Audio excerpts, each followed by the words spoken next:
Welcome to Rob and Tony's Cinematic Adventure. I'm Rob Wilson. And I am Tony the Quano. So, Tony, it is, well, the day we're recording this is a little bit before that, but when this episode airs, it is the day before Thanksgiving. Yes. A lovely time of year. Yes. Yes, indeed. So, last year, for our Thanksgiving episode, we did an appropriate Thanksgiving movie. We did Planes, Trains, and Automobiles. One of the few, directly related Thanksgiving movies. Yes. Yes, there are not very many Thanksgiving movies.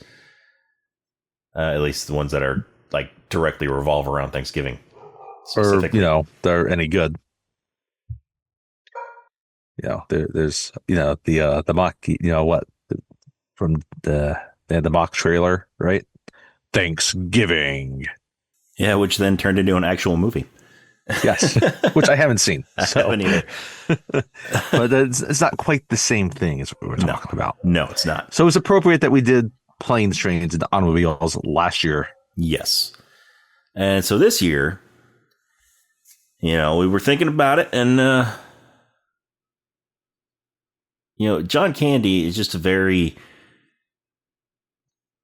he makes it feel like the holidays. Yes. And John Hughes makes you feel like the holidays. Yes. So what's another John Hughes collaboration? Let's talk about Uncle Buck. Well, that would be Uncle Buck. Mm-hmm. Uncle Buck. Mm-hmm. Uncle Buck. Right? I think at first we thought, well, we should definitely do another John Candy movie. Yes, absolutely. Right? We thought this was an appropriate place to do it. And then I think the thought of tying John Hughes back into it is why we said with Uncle Buck. Mm-hmm. Because there's also The Great Outdoors. Yes. But that's a movie that takes place in the summer. Mm-hmm. Right? There's obviously, Home Alone, but he's such a small part of that movie. And it's a Christmas. And again, it's Chris Columbus. And same thing with Vacation, right? So, Armed and Dangerous is always one of my favorite John Candy movies, but again, not quite the right spot here. No, but I mean, John Candy and Eugene Levy just have such great chemistry in that movie. Yes, they do. And they get a young Meg Ryan in that too. Yep. And what I love about it's Eugene Levy before he's really famous, and for a while he's just this under the radar actor and comedian. Eugene Levy pre-American Pie. Yes. And then you go back, it's oh yeah, he was in that, wasn't he? Mm-hmm. Maybe that'd be a good one to do, Armed and Dangerous. Yeah, maybe. I haven't even thought about us doing that one before. It's been a long time since until now. Movie. But yeah, maybe we should do it sometime. Interesting. Anyway, but yeah, we finally settled on Uncle Buck. Because again, John Hughes, John Candy, perfect match. Mm-hmm. Then we also got Macaulay Culkin. It does fit the time of year. It does have Macaulay Culkin. It's got a great cast, actually. Yes, There's some people in this, kind of with Honey, I Shrunk the Kids. Mm-hmm. Then I didn't realize how many other things that they really starred in. Yeah. They have kind of smaller roles in this movie. So, yeah, and the movie definitely takes place late fall or in the winter.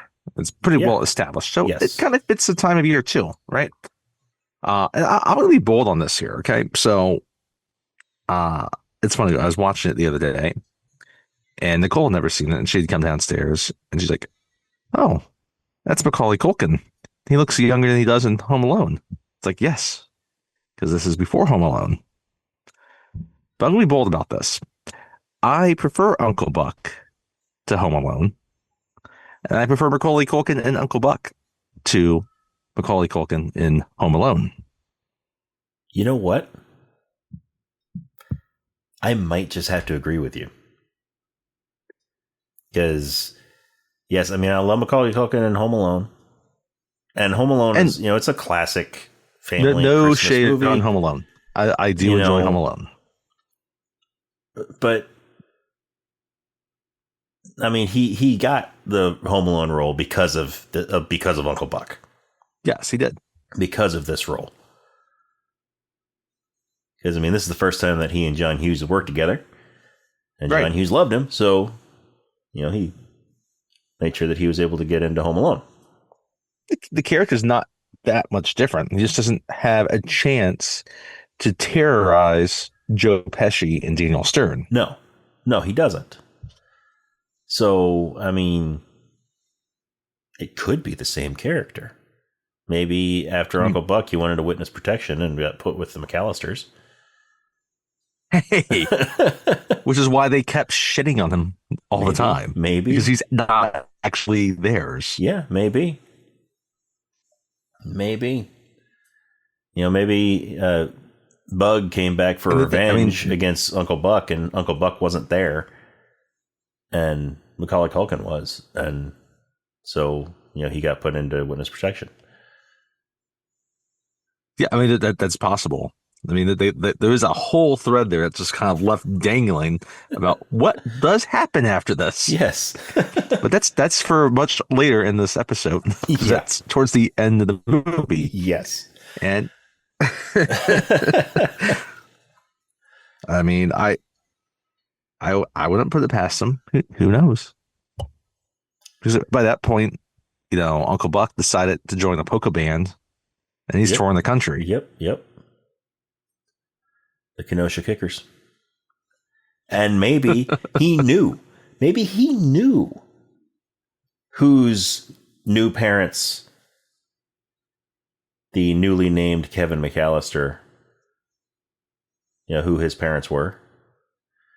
And maybe that's why he chose to give his mom a ride. Maybe. And it's not like they had to. Because he's like, hey, this is my nephew. I'm going to help my nephew reunite with his new parents. He shouldn't spend Christmas alone. Yeah. Because I almost spent Thanksgiving alone. Yeah. But I turned Steve Martin's black heart to a heart of gold. Yes. Yes, indeed. And melted his heart of ice.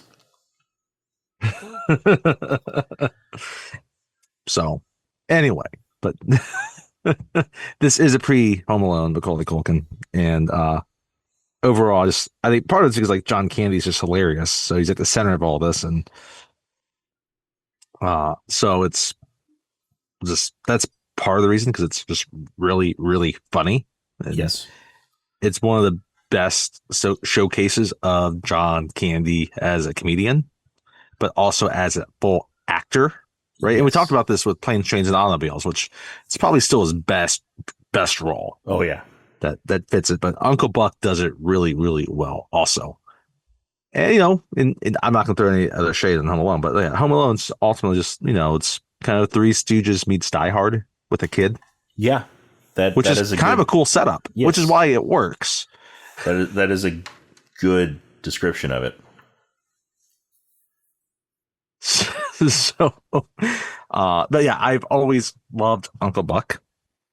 This goes back to being a child, and my brother was a big fan of it. And I mean, I remember there being a VHS copy that we would watch frequently.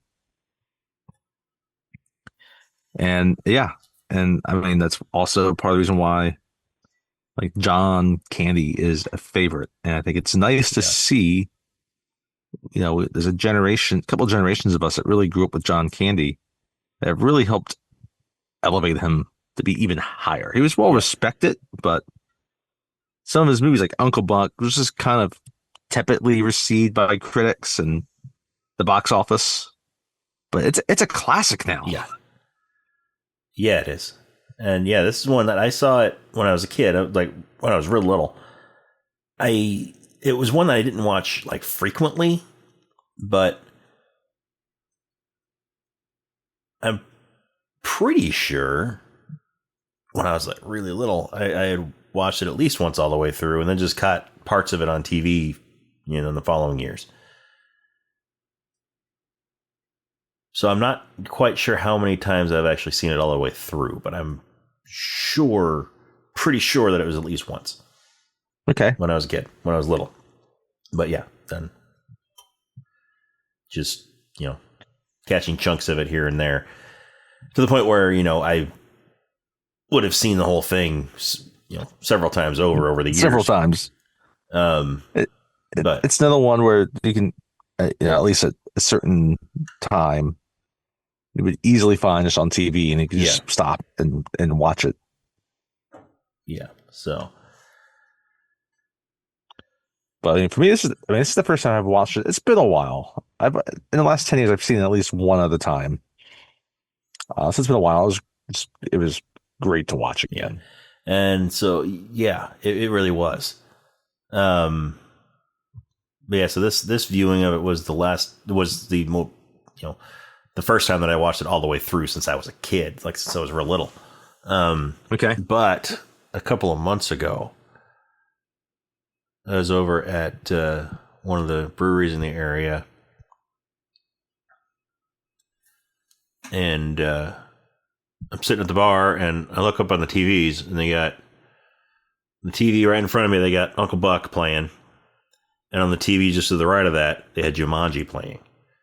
So they had John Candy and Robin Williams, two comedy legends, at the same time. It was glorious. We lost both too soon. Yeah, we did. John Candy died way too young. Robin Williams was a little bit older when he died, but still taken too soon. Yeah. And both fond memories for us. Kind of again, are us kind of tweeners in there between Gen X and millennial, right? Fond memories of both of them. Yes. In their movies. But yeah, so that night I was able to watch probably 2/3 of Uncle Buck, just sitting there at the bar. However, they had the volume off, so it was so they had closed captions, so I had to read everything that they were saying. So right. I mean, it loses something there when you can't actually hear the jokes. But yes, you can't hear them. You can't hear how it's expressed or emoted. Yep. But when I watched it the other day, it was great. Being able to watch it all the way through from start to finish, actually being able to hear what's going on. Yeah, it's, again, like I said, it's probably the first time I've seen, again, and even I think the last time I watched it, I was probably distracted. So it was just nice to sit down, devote my attention to it, and just pick up on some of the small stuff and just enjoy it. There's a few things in there. Again, like it's a movie that is largely just, a funny comedy and a funny setup, right? Just basic setup. Like, the bachelor kind of Slavish uncle has to watch the kids, right? Yeah. And from there, but then like it slowly starts just kind of injecting a little bit of that heart again, that little bit of that dramatic heft to the character.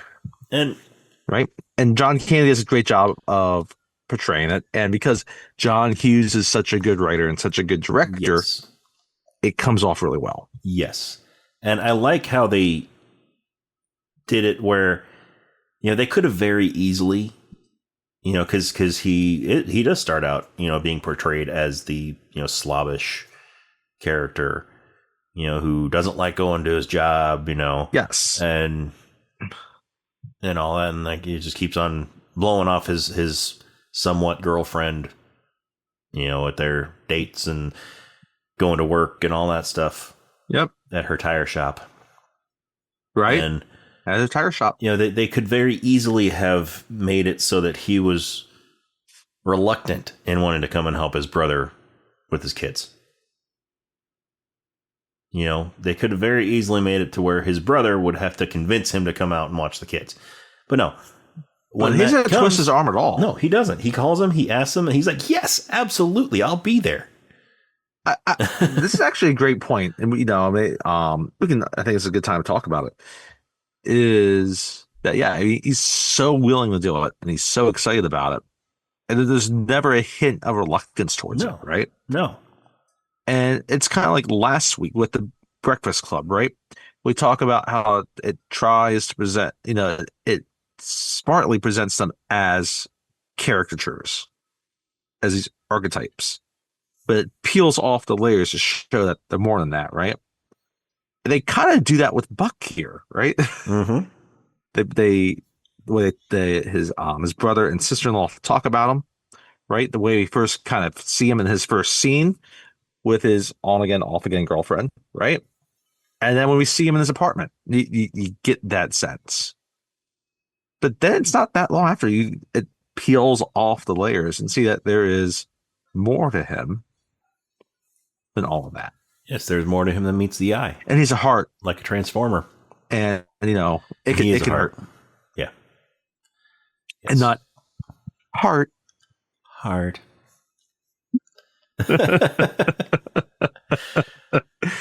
But the rest of the cast in this is great too. I mean, they all play it really well.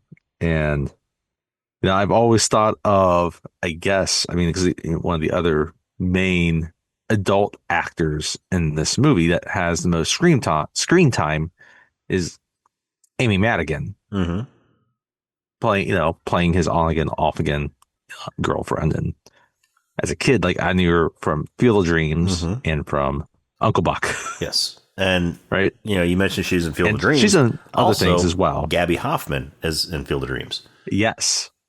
Right. She plays Maisie. Gabby Hoffman plays her daughter in Field of Dreams. Right. And but she plays Uncle Buck's niece in this movie. Right. And it's funny, like, she's one that kind of always stayed around doing a few movies. She ended up doing Now and Then. And then what has she done more recently? Yes, she was also in Volcano. Yes. The Man Without a Face, Sleepless in Seattle, right? And then later, Transparent, more recently, right? Girls, right? So she's always kind of stayed in the public eye, maybe not being the most famous of actresses, but she's done a lot of work. Right? Yeah, she's been very busy. But then there's the two nieces, and then they have a niece and nephew because you have Macaulay Culkin and Gabby Hoffman, and then Jean Louisa Kelly plays the other niece, right? And she would go on to star in Yes Dear, but I never watched, right? Yeah, I never watched that one either. But she definitely continued on having roles. The other thing I did see her in was Mr. Holland's Opus. Yes. With Richard Dreyfuss. You have, his brother, Uncle Buck's brother, John Candy's brother in this movie. Garrett Brown would star on Sisters, the sitcom drama Sisters, right? With Swoosie Kurtz. Then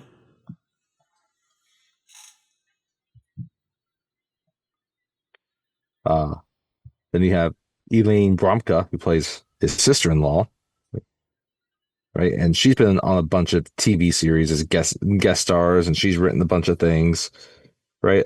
I mean, the cast has done a lot. You have Jay Underwood; he's in this. Yep.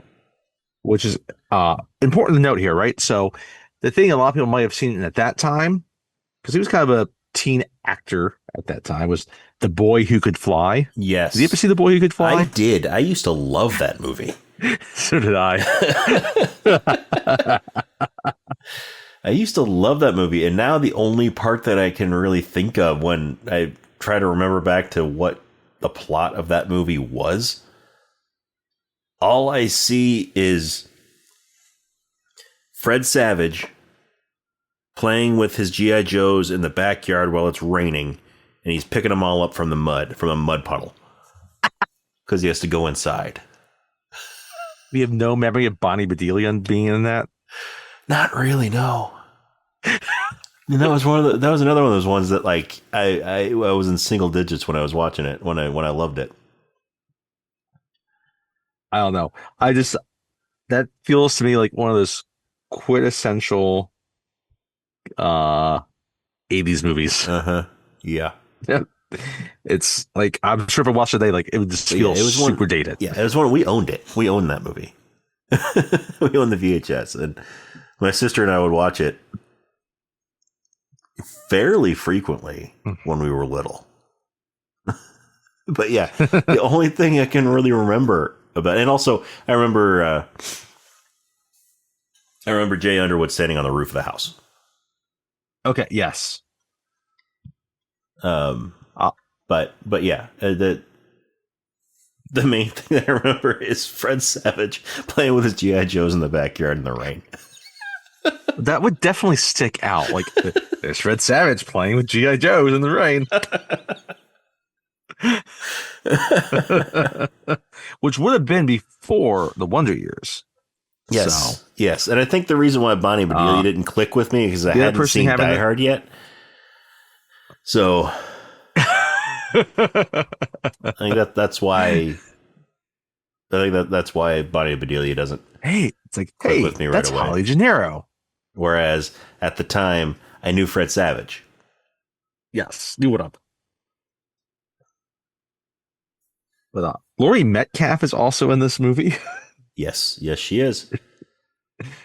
And Mike Starr, who that was the next he's one. got Mike a small Starr. part in this movie, who was obviously in Dumb and Dumber. We were talking about that before. We have Suzanne Shepherd also in this movie in a very famous scene. Mm-hmm. And then we also have, we can get to this when he's in it, but he's not really, I don't think he's credited because he's just a voice. But Dr. Seth Hazlitt, Jessica Fletcher's personal physician, is in this movie. Mm-hmm. Mm-hmm. He's just a voice, but he's in this movie. Yep. Patricia Arquette also has a voice in this movie. Yes, she does.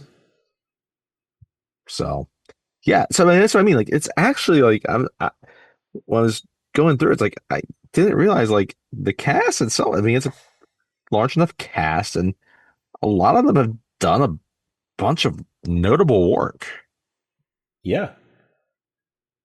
Yeah, and it whether this was early in their careers or midpoint or wherever.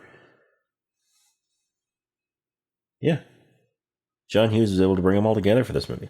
And I had no idea. I will need to track this down. And if someone can help me track it down, please do. So this was remade a few years after this. Not in the US, but in Malaysia. And it was called Uncle Bun. Uncle Bun. Okay. Yes. Okay. Uncle Bun. I gotta see that. A Malaysian Uncle Buck. Yeah.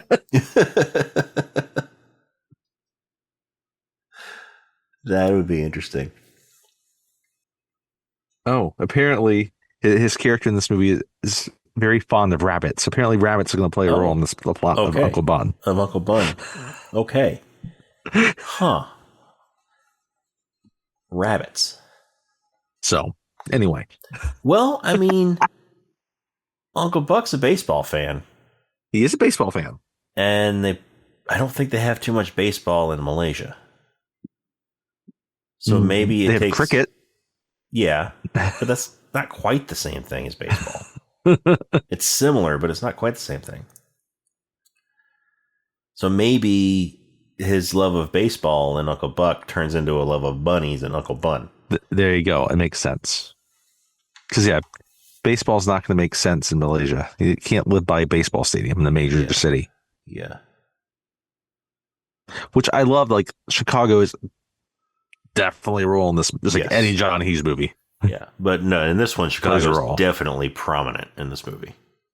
Like, I mean, you're definitely in, for the most part, in a northern, like the north suburbs of Chicago. Mm-hmm. But then, like Uncle Buck, he lives in Chicago. We see his apartment in Chicago, which we'll get to soon. Yeah, I mean, no doubt it's Chicago, and it makes the reference, because we can get into it, between Chicago and Indiana. Mm-hmm. Which really aren't far. No, they're not. Right? Chicago basically stretches right down there to the border. So, but yeah, I'm always been a big fan of this movie. Enjoyed watching it, and I want to watch it again soon, because I think Charles should watch this soon Yes, because he it is should. a funny movie and it's mostly appropriate for him, Yeah. save for a couple scenes. Yep. But I think that's all I have to say before we really get into it. Yeah, so let's get into it. As always, spoiler alert, we're going to be talking about this entire movie, beginning, middle, and end. So if you have not seen it, you don't want to be spoiled, then pause the podcast, watch the movie, and come back and listen. If you have seen it or you just don't mind being spoiled, then keep on listening. But you have been warned. We're going to be spoiling this movie, and it's going to be awesome. It is going to be awesome because it is awesome. Yes, it is. The part of the reason it's awesome because, like any movie in the late 80s, it starts with a score that's definitely reminds you of the late 80s. Yes. But we're in the suburbs and we see this teenage girl walking home from school. And she unlocks the door of the house. It's Tia, the oldest of three children, of the Russell children, Tia Russell. As you mentioned, she is played by Jean Louisa Kelly. Mm-hmm. And they're, essentially, again, this is the 80s. They're at the point now where like both parents are working, right? And she's the oldest. She's in high school. So she's going to be in charge of her baby, not babies, but her younger siblings when they all get home. Who are about 6 and 7. I mean, I know Maisie is 6. Yeah.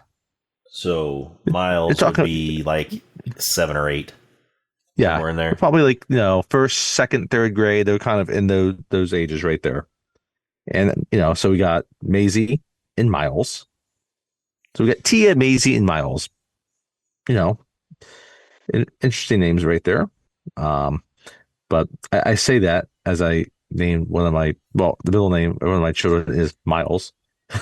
Anyway. Did you subconsciously name him after this? No. After Macaulay Culkin. So, but obviously Macaulay Culkin is Miles and Gabby Hoffman is Maisie. And we see them get home too, right? And Miles is kind of running home from some bullies. Yep. Older kids that are bullying him a little bit, right? Yep. We don't get much more about this later in the movie, but they establish this now. Yeah, that he's being bullied. He's being bullied by some older kids in the neighborhood, right? Because he hasn't developed his home security skills yet. His home defense. Yep. But you just wait a couple of years. Because, those bullies come to his house. In a couple of years, they're going to have something coming to them. There's not much established about Maisie. She seems like a typical girl of that age, trying to be somewhat proper. We find out she's not that proper, actually. She has quite the mouth on her. Mm-hmm. Yep. And then in terms of Tia, you can see she wears kind of dark clothing. She's trying to look older than she is.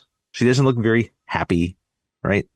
She's got to get home, watch over her younger siblings, who you can tell right away, like she doesn't dislike them. She cares about them, but she's not enthused about having to babysit them. She's a teenager in the 80s. And she's a teenager, right?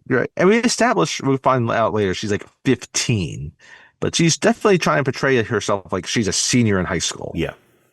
Right? She's definitely, and later in the movie, she kind of lets it down and she looks a little bit younger. The actress at the time would have been, I think I looked at this, that actually, would have been like in her 20s. But regardless, it doesn't matter. So when Miles gets in, he talks about, being chased. And, well, actually, I guess Maisie and Tia are having a conversation first. And, we quickly establish that they've recently moved from Indianapolis to Chicago. Mm-hmm.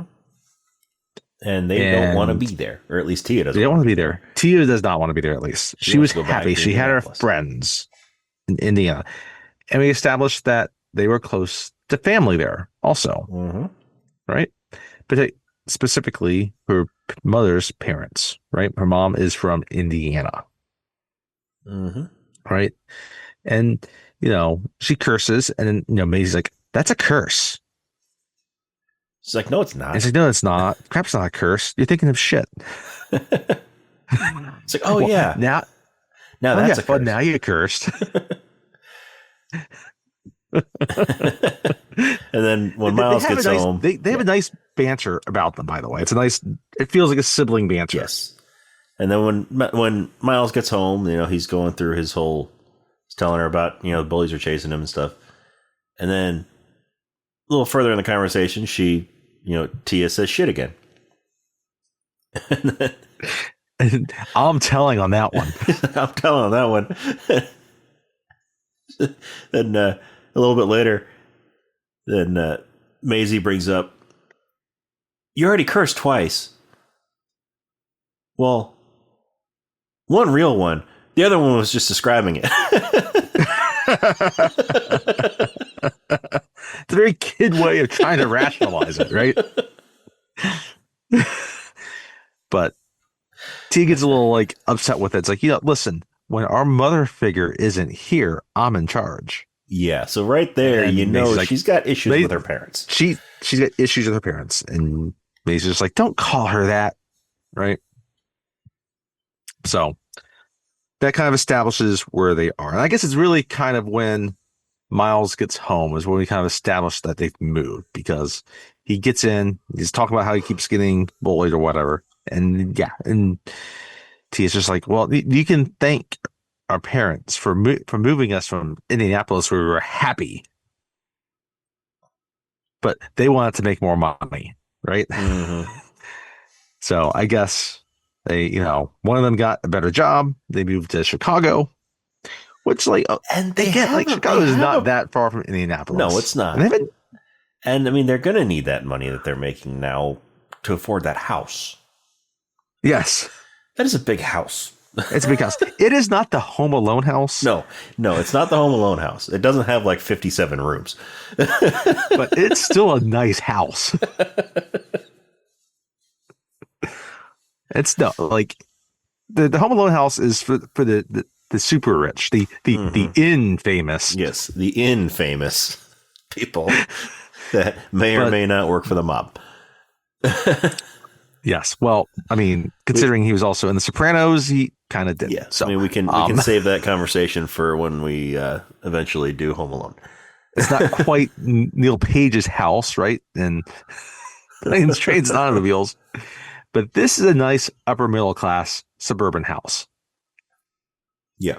They're both working for a reason. Yeah. To support this house. Yeah. Because we find out later, they don't put it in the car. They drive a Taurus station wagon. Mm-hmm. Yep. Right? So every bit of that paycheck's mostly going to that house. So, but then also it was the 80s.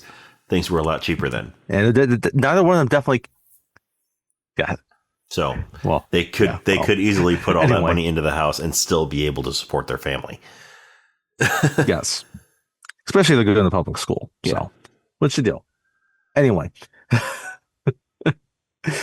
So we cut to the evening. Everyone's home now. It's dinner time, and they're having dinner in the dining room. It's a nice dining room. Mm-hmm. Again, we're saying it's a nice.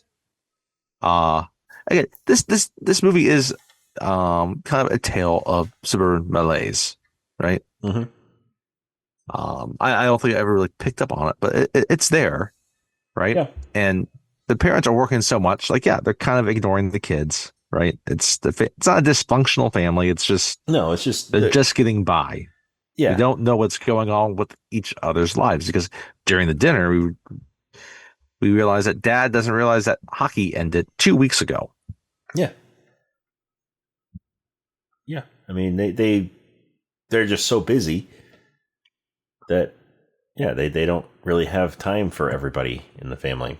And they're busy, but they're eating dinner in the dining room, right? In a nice dining room. But it's takeout Chinese. Yes. Right? Because that's what they have time to do. No one's home to make dinner. They're going to have takeout Chinese for dinner. Yep. They're going to bring There's nothing wrong with that. And there's something wrong with it. It's what a lovely dinner, Mother. Yes. What a lovely dinner, Mother. I How don't. do you find How the do you time? find the time? Yeah. But yeah, I mean, at least they're eating it on plates. They're not Well, just. that's part of it too. Is like they're making sure they're eating on plates, not just eating out of the cardboard containers Yeah. or depending on what they have, it might be in a plastic container. But yeah, no, they take it out of the containers and they put it in there, and the younger kids are trying to figure out how to use chopsticks. As younger kids do. Yeah, and it's a little bit easier when they can kind of like poke the egg roll and just put it in the mouth like that, right? Yep. Not that there's anything wrong with that. I mean, I love good Chinese takeout. It's not to Yes, so do I. disparage Chinese So do I. I takeout, but love me some it's to Chinese make the food. point that that's what they have time for, Yeah. right? Is Chinese takeout. And they're still going to pretend like it's a nice dinner. Yeah. So, except for Tia. Tia's just going to, again, she's going to have a teenage bratty behavior about it. She's a rebellious teenager. And yeah.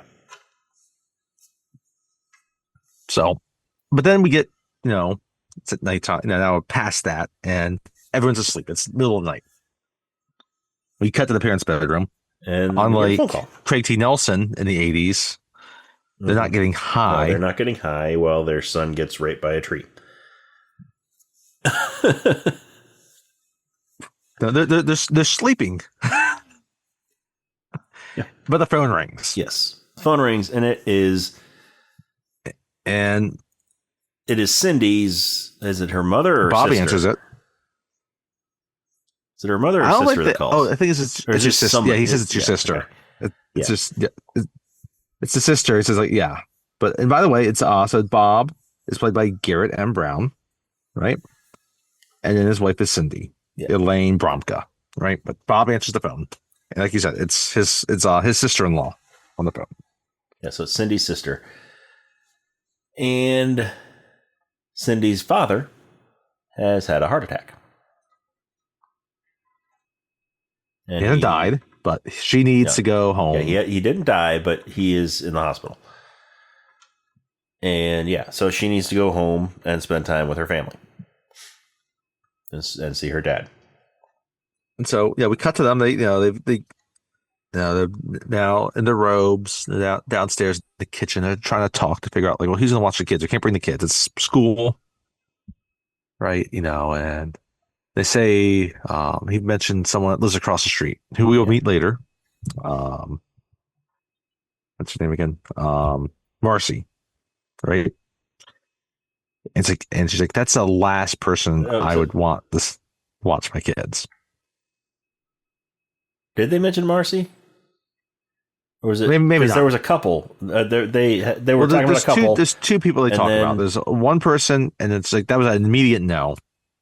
And there's a couple that sounds like they're probably an older retired couple. Yeah. So yeah, it must have been Marcy that was the immediate no. And then they're probably not so old that it'd be hard to watch the kids, but they have the time to do it too, right? Yeah. So they're like, okay, let's. And then they were about to call them, and then Bob is like, well, what about my brother? What about Buck? It's like he doesn't have a job. And Cindy's like, he's irresponsible. He doesn't have a job. I don't want him watching the kids.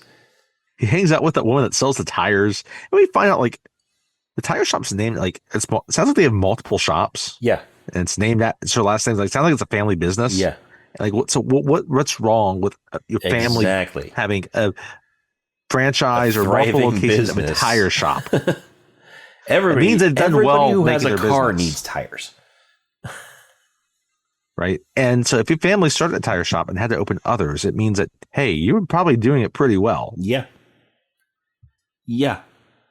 And when we meet her later, we find out she's serious about her job. Yeah. She's serious about really running her business. Yeah. Anyway. So she's like, no, we're not calling him. And he smokes. It's like, no. So then they settle on this couple. Yeah. So Bob calls them, and they're not in town. They're in Florida, isn't it? They're in Florida because they're retired. Yeah. So it's like, okay, well, I guess our only option is Buck. So before this, agrees. We have had a scene with Buck with his on and off again girlfriend. Yes. Right. Since I'm thinking about this, right? With Shanice Kobolowski. Yeah. Shanice Kobolowski. So she's Polish, just like a lot of people in Chicago, right? And yeah, that scene there at dinner, right now that they're at dinner, they're at a basic kind of working class dive bar in Chicago. Yeah. And they're talking about, and she wants to talk about children. Yeah. And she wants children, and he's like, "No, I don't know about that." In having children and all that. And then she's trying to confirm with him that he'll be at work tomorrow because he works at her tire shop, supposedly. Even though he never shows up. It sounds like he's there sometimes. Yeah.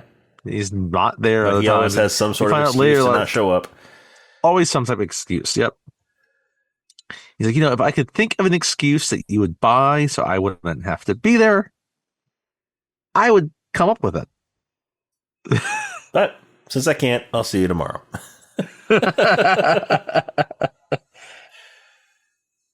So they end up calling him now, right? They call him, and it's like it's 2-3 o'clock in the morning. Yeah, at this point it's like 1:30 somewhere in there because when he gets there it's 2. So that's right.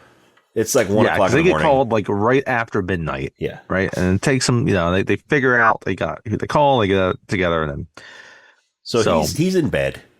He's in bed, and he lives. His apartment is right next to Wrigley Field. Yeah, he's got a tiny little, looks like a studio apartment. Yeah, I mean it's he's got a bedroom, a little kitchenette, and a closet, and a bathroom. And it's right across the street from Wrigley Field. And he's got Cubs stuff all over the walls, all over the place. Yep.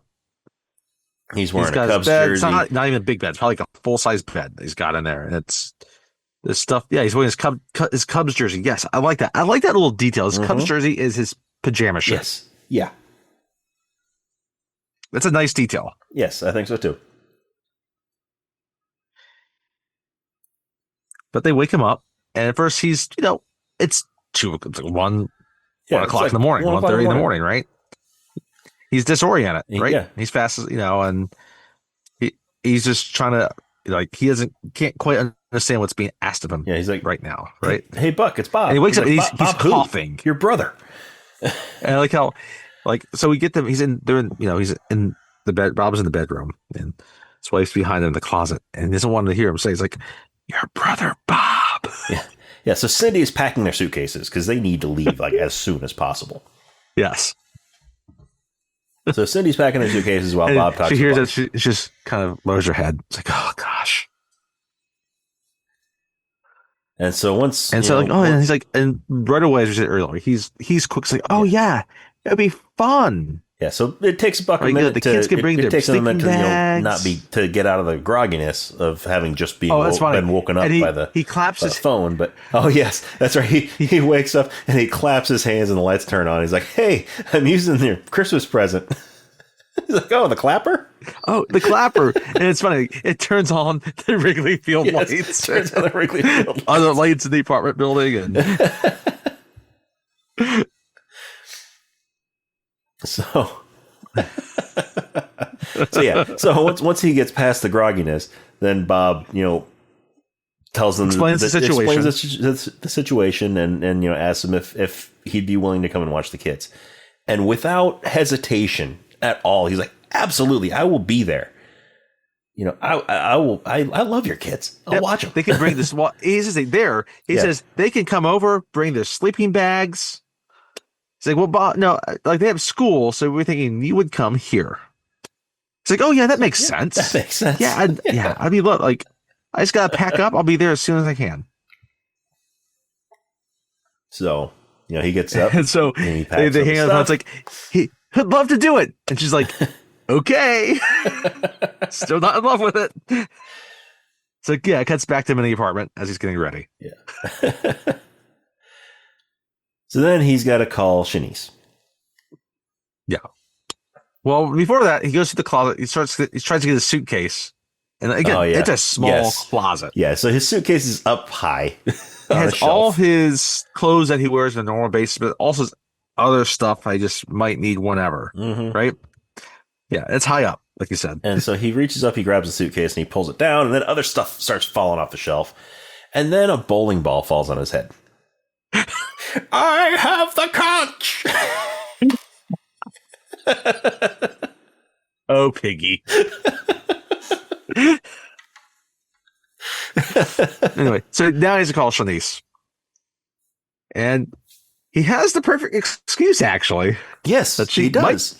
But she doesn't can't believe him because there's kids involved. There's kids involved, and he doesn't want kids.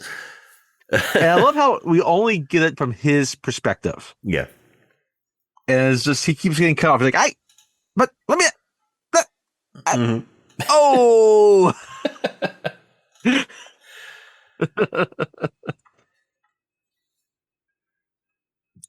And then we get it from her. Well, at the end, we do kind of get her perspective. We get her answering it, but then in the middle, it's all him.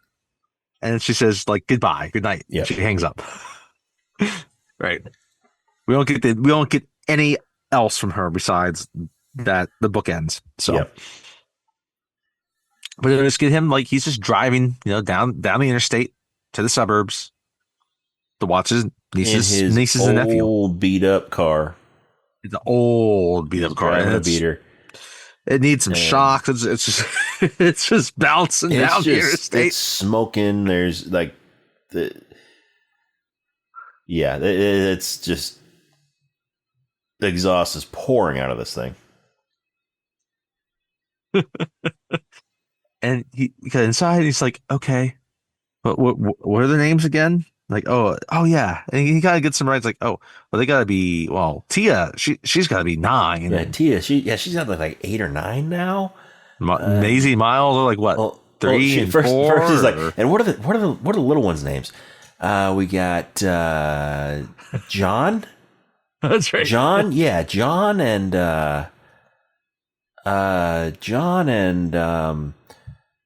what's her name?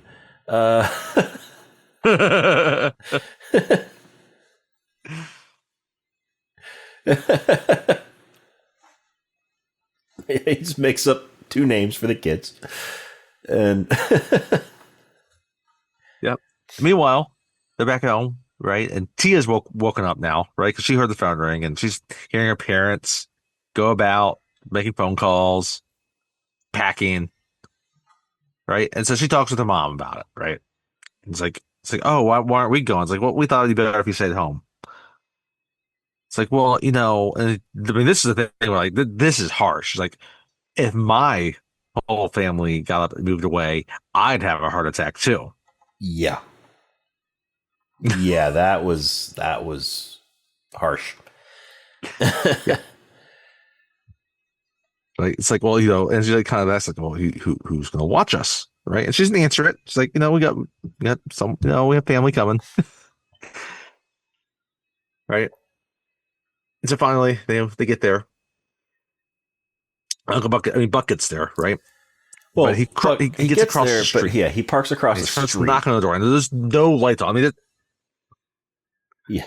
And he starts knocking on the door, and he does like, it's like the porch light's not on, like all the lights are out. This seems strange. But he knocks on the door anyway. Yeah, and then nobody answers. And there's answers like, so he knocks. He starts yelling. He's like, Bob, come on, this isn't a joke. What are you doing? Meanwhile, Bob has been keeping an eye out for Buck. Yep. And then he finally he sees it, like he's across the street. He's like, oh shit. Yeah. So he opens up the door. He's trying not to yell across the street. He's trying to like do that whisper yell. It's like, Buck. And Buck's like, Bob? Buck. And then the guy who owns the house that he's at wakes up, turns on the lights, and starts yelling at him. And that is William Wyndham, who is also Jessica Fletcher's primary care physician. Yep. Playing Mr. Hatfield. Yep. So they get in the house, and so Buck's in there. He's there with his sister-in-law, and she's writing some stuff down, like the important numbers, stuff probably about the doctors, all this stuff. Yeah. So the different routines, right? Yeah. And this is when they mention it as 2 a.m. Yes. They thank him for coming over at 2 a.m. And she's like, And he's just having some conversation. Like, hey, I stopped smoking cigarettes. It's like, oh, really? That's great. It's like, yeah, I'm on the cigars now. Yeah, and then, I'll do this for about 5 years. Then I'll go into chewing tobacco, or then I'll pipes, and then I'll do that for a while. Then chewing tobacco. Then I'll probably just, stick with the gum. I'll get addicted to the gum. And he's got a plan. Yes, he's got a 5-year plan for each of them. And it's just, oh wait, I don't have any cash to give you. Okay, how about I just leave you some blank checks, and then you can just write out what you need. And he's like, oh, don't worry about don't worry about that. I have cash. Don't worry. Like that's like it's like no, seriously, I could leave you some blank checks. It's like, no. It's like, all right, well, do you think places will take out of state like cashier's checks? It's like, how about I just leave you the blank checks? Okay, those might come in handy. If you insist, those might come in handy. Meanwhile, like Tia's upstairs and she's trying to like snoop in all these conversations. Mm-hmm. And so, they leave. They finally leave and they thank him. He sees him out the door and he's walking around the house. He's like, wow, this is a nice house. He kind of goes in the living room. They have a piano and he starts playing on the keys. Yep. And then they have a bunch of like decorative plates. And he goes to look at one. He picks it up and drops it, and it falls on the hardwood floor and doesn't break. So he's like, oh, it's like, wow, indestructible. And he taps it on the end of the piano and it shatters. It's like, and Tia's still listening to this. She's like, who is this? I know he's my uncle. I've seen him probably about 10 years ago. So he heads in the morning. He's listening to some music. He's having fun. He's making eggs, and he likes putting onions in his eggs and different other things. Right? It's not just straight scrambled eggs. He's making the kids breakfast. He's trying to get breakfast ready before they come down, before they get up. Yep. Right? He's got those eggs. He's doing breakfast. He's got coffee ready for himself, at least he thinks. But Tia comes down, goes straight to the pot, and pours herself a cup of coffee. He's like, hey, you a coffee drinker? She just sticks her nose up at him. And he's confused because he's being very friendly. Yes. Like, hey, you a coffee drinker? He came over here to again, like, take care of his nieces and nephew, and that's what he's doing. He's making sure that they're well fed. Just a little bit surprised to see a high schooler drinking coffee. Some do, some don't. And he's like, okay. And he's just trying to make small talk. Mm-hmm. To understand it, right? And she's trying to have none of this with him, right? Because she's again angry to be in Chicago. She's angry she doesn't go back to see her grandfather, and she doesn't seem to want to have anything to do with her uncle, right? And so they're talking, and he just asks like, "Oh, how are the other ones up?" It's like they have names.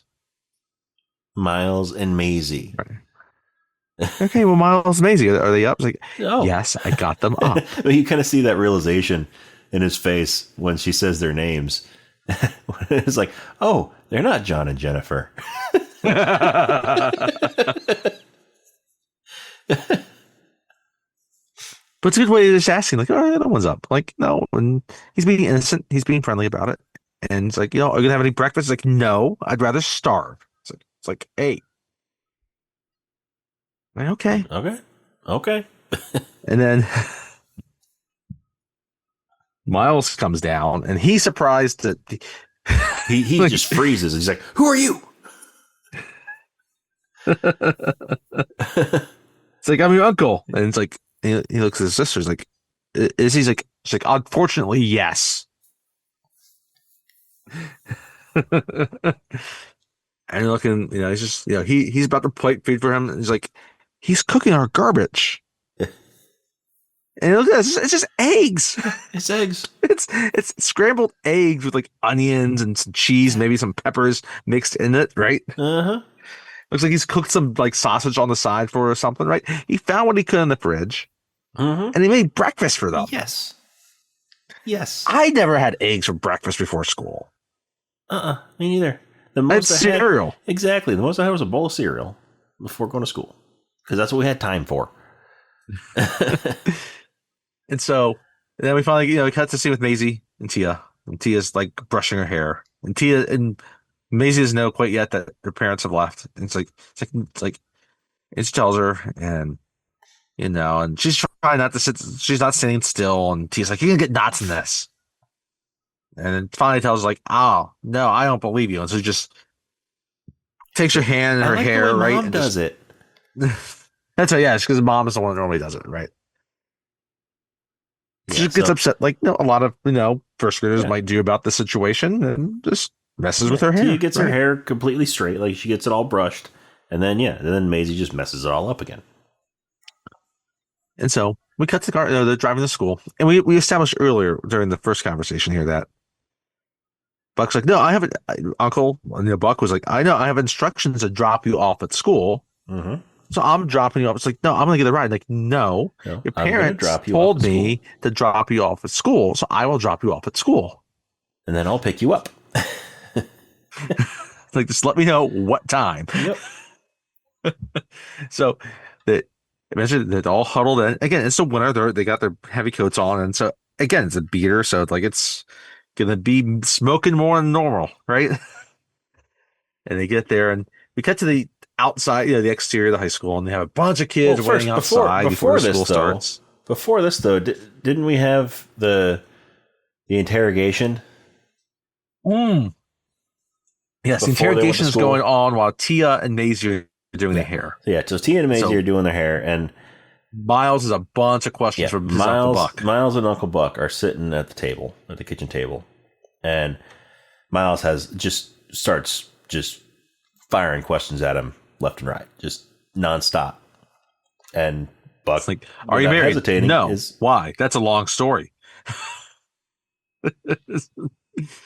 Do you have children? That's a longer even story. longer story. And just spitfiring just all these questions, and then And the last one I get to, are you my uncle? Are you my dad's brother? He's like, yes, I am. what's your record for consecutive Like, questions what's your asked? 38. It's like, yes, I'm your dad's brother. I'm your dad's brother, all right.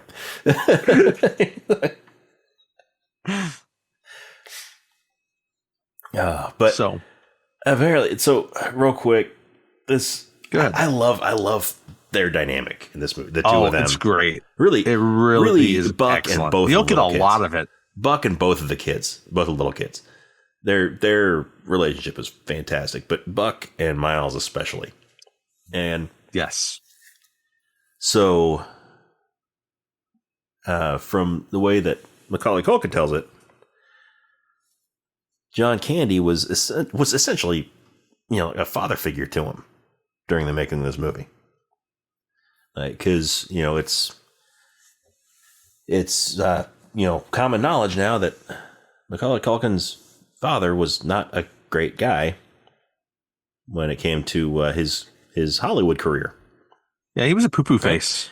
Yeah. So, and evidently, so John Candy was constantly, coming up to Macaulay Culkin. He's like, "You doing okay?" Everything, just basically taking care of him, protecting him. Right. Being, this on-set father to him.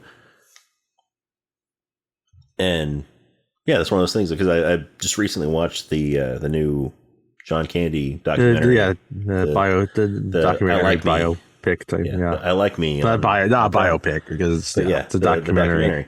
And yeah, there's one section of it where it's Macaulay Culkin is sitting there just telling all this stuff about how John Candy always made him feel safe. That he was always checking on him, always making sure that he was being taken care of. That sure, he played his uncle, he played his caregiver in a movie, but in real life, that's actually who he was to him. And I mean, that's who John Candy was. Yeah. I mean, he just had such a heart. Yeah. And it comes through in his roles. It's just, yeah. And I don't think we all realized it at the time. And yeah, but anyway, Yeah. I terrific actor, comedian, but just an A plus human being Yes. was John Absolutely. Candy. Absolutely. So, and like, yeah, and it again, the rapport just is perfect in how they do it. And yeah, like he kind of hits off with them pretty quickly, Yeah. right? Because yeah, we get the scene now. They're all in the car, and like the two of them in the back, the young kids in the back seat. Tia's up front. He drops her to high school. Now and it's funny. Like we get first, you just get the scene of all the people, all the high schoolers are all sitting out, waiting outside for the school to start. I love this. And then this beater car just starts rolling off. Pulls up, just blowing smoke everywhere. Is right. And he stops, and then she doesn't get out yet. And I love how like I love it. You can see he's kind of closing his eyes. He starts picking up his hand, his finger. He's waiting for it. He's waiting for it. And then drops his finger, puts his finger down, and the car backfires. And like, it's like the entire like drop off and like pickup areas like it's just filled now. Yeah, so all the students, it's filled with smoke. And when the car backfires, everybody that's out there just dives. They dive to the ground. They duck and cover. Yeah, everyone just ducks and covers. Right? Yes. And he's just laughing, and the kids are just laughing. The kids in the back are laughing. Tia is embarrassed. Tia is. He's like, yeah, she's like, so I'm gonna pick you up at 4:00, right? He's like, no, I'll go right home. He's like, no, he's like, I have. He's like, what time do you get out? Because she didn't tell him for. He's like, what time do you get out? He's like, what time do you get out? I'll get a ride. Like, hey, I'll call the school and I'll find out. Yeah. So how's 4:00 sound? 4:00 work? I'll be here at 4. And it's just like, has anyone ever made you feel this embarrassed? Meanwhile, he's wearing this fuzzy hat. He's wearing one of those ones with the flaps that go down over your ears and stuff. Yes. Right. And he just starts thinking, just looking around. It's like no. She gets out. And I think it's funny when she gets out, everyone is gone inside. Yeah. There's no one outside anymore. He looks back at he's like, she hates me, doesn't she? And they're like, yeah. He's like, it's probably the hat.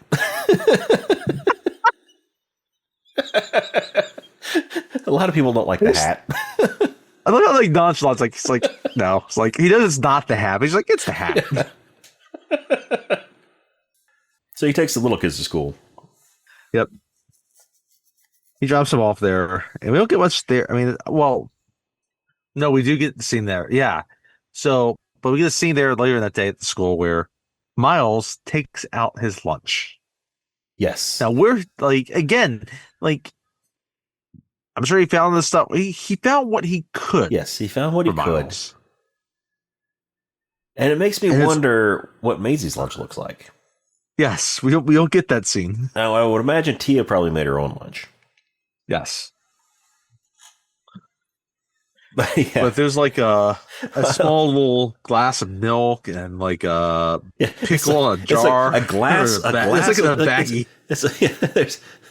There's like a little tiny like glass or a little bottle of milk, glass bottle of milk with a lid on it. And then a little baggie with some pickles. And there's some other weird things, and it's like, and he gets it out of there. He's like, all right, anybody want a lunch trade? Can I interest anybody in a lunch trade? And at this table, he just back as far away leaves.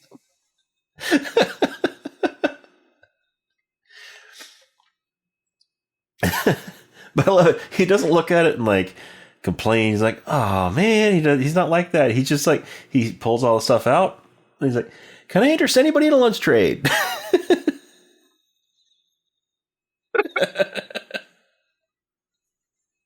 Trying to be resourceful about it. This doesn't quite work out. So, yeah, we don't really get Maisie at school that day. We don't. Anything with her. But yeah, so is this? This is when Buck is doing laundry, right? Well, I think that happens. I think we just get him kind of watching Is that? some TV on the couch, drinking beer. Yeah, Oh yeah, with the dog. He pours yep. some. He pours That's some right. of his beer in the dog's bowl. We say they do have a dog. Mm-hmm. We forgot to mention that they have a dog. Yeah, they pour. He pours some of the beer in the dog's bowl. I think we do get a quick conversation between Shanice and Buck during the day. Yeah, where he's able to confirm with her that she actually believes him that he's watching his nieces and nephew. But like she's like, I still have to run my business here. Like, so it's kind of that. So and so then we kind of cut to the end of the day. And Tia is not going to get the ride home. She is going to wait for the ride from her uncle. But she's sitting out there she's waiting. Sitting with this guy named Bug. For this guy, and he's got a beret on. And they're talking, and they start kissing and making out, and Buck pulls up. And then the car backfires. Then she's like, cover your ears. He's like, what? It's like, cover your ears. And then it backfires. And then he makes a joke about the car. Yeah. And she goes in. This is Jay Underwood. And he tries to like, hey, your car is like, it's like, hey. Jay Underwood, yes. He's like Buck's like immediately not impressed with this guy at all. And we get to the line. This is like, so oh yeah, it's like yeah, he makes a joke about her like kissing her on the neck and the lips. He's like, have you ever heard of ritual killing? It's like, well, first he's like, what's your name? He's like, Bug. He's like, oh, Bug. That's right. Okay. Bug. Well, as in spray? Well, no, he isn't. No, Tia tells him in the ride home. Like, oh, his name is Bug. By the way. Okay, yeah. What's his last name? Spray. Yeah, that's right. So yeah, he doesn't tell him his name's Bug. She does. But yeah, no. He's like, have you ever heard of ritual killing? Like, what? The only reason I'm asking is because if you do anything to my niece, you're going to be one. It's like, what? And then he goes to the kisser. He just slams on the gas as his head's like in the car. His head's in the car trying to kiss Tia.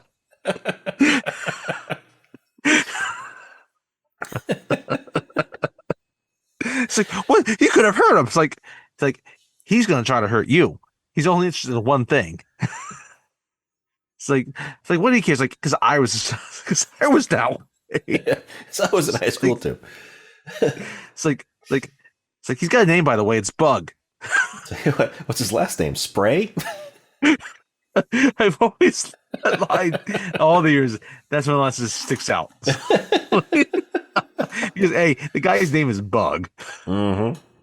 The only other Bug that I know of is Bug Hall, who played Alfalfa in the Little Rascals '90s remake. And it just said perfectly. What's his last name? Spray.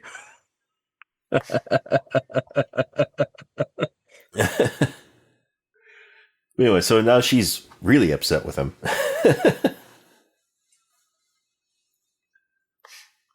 That whole little... Oh, no, that's what he said. You gnaw on her face in public like that again, you'll be one. Oh, yeah, that's what he says about the ritual killing. Yeah. And the line ended too as I'm walking up, he's like, I gotta rethink my thoughts on gun control.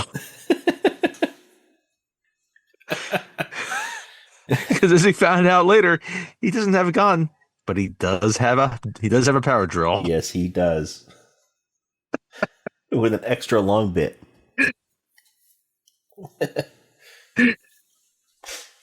Oh, that's it. That's what he says. He's like, when he pulls off, like, you could have taken his head off. Would he have noticed? But yeah, but it gets into this thing. She's like, stay out of my personal life. It's like, do your parents stay out of it? Like, they don't even know I have a personal life, right? And then it's like, have they met this guy? This one's his name. Have they met Twiddledink? It's like, his name's Bug. Yes, first or last. First. That's what he's like. That's what he says. What's his last name? Spray. Did he say like I think I have a can of Raider right here somewhere? Something like that. I mean, through the screenplay here. This is cut out when they talk about how she likes him. It's like, well, you don't love him. It's like, no, he loves me. It's like, so you like him, and but he loves you. How does that work? And then finally, it's like, with the exception of my sister and my brother and my grandfather, I don't love anybody. And Buck's like, you got your mother's eyes, your father's balls. Actually, your great uncle Leon's balls. You're so big and so tough. Lou Gehrig hit one of them off the roof at Detroit. They should have kept that in. They really should have kept that in.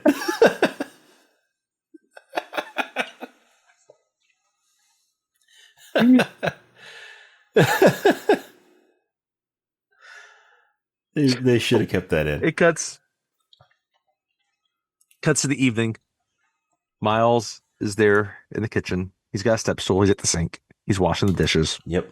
He's got an apron on. He's got the the rubber washing gloves. Which I didn't know. The phone rings and he answers it. I was watching this, and he's standing there. He's doing the dishes in the sink. Right next to him is a dishwasher. Like just to his right, there's a dishwasher. Yes, that is true. Was it broken? Like the dryer? I mean, it's possible.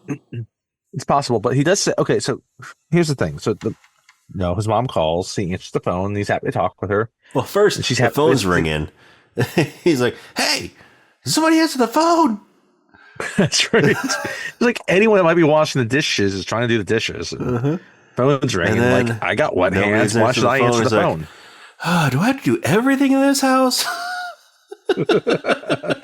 Very Macaulay Culkin way of doing it, right? Like, yes. This is why I love him. Like, this is like truly like him at his best of how he does it. But yeah, it's his mom. She's so happy to talk with him. He's happy to talk with her. It's like, Grandpa's doing okay. He was asking about you, and he said so many hugs and kisses, right? He's like, yeah, I'm doing the dishes. Uncle Buck says I had to earn my keep. So maybe that's why he's not using the dishwasher. I didn't have a dishwasher. Maybe you're gonna wash these damn dishes. Maybe. It's like, can you put Uncle Buck on the phone? And meanwhile, so he gets Uncle Buck. Meanwhile, Tia has picked up the phone in the other room, and so she's listening. And so now this is the one time where she tries to not really connect with her mom, but just it's really more trying to dig in at her mom's. Like, this guy's a joke. He left Miles and Maisie here at home while he went to pick me up from school. This and that and the other, right? It's like, oh, it's only for a few days, right? And so then, Buck, he picks the phone back up and he's asking different things. He's like, well, what about the dog? You didn't tell me, how often does the dog eat? It's like, I should have told you that. How many times do you think he eats? Oh, I don't know, 3-4 times? It's like, once. No, he eats once. He eats once. Okay. Oh, just once a day, huh? And I guess he drinks, water? It's like, yes, he drinks water. So, okay, because I've been keeping the toilet seats up. Yeah, because I've been keeping the toilet seat up. Like, oh, that's why the water's blue. So that's not good for him. Yeah, so the blue water's not good for. Okay, yeah, okay. So he shouldn't be drinking that. Okay. Oh, and I forgot one last thing. Those plates that are by the piano. Where would you get something like that? Something like that. They're real nice. I like London. Okay, so it's yeah, so it's not a real quick. You can't just order one and have it delivered here. Okay. She's like, oh my god, and she's like, I can't tell you how happy I am that you're watching my show.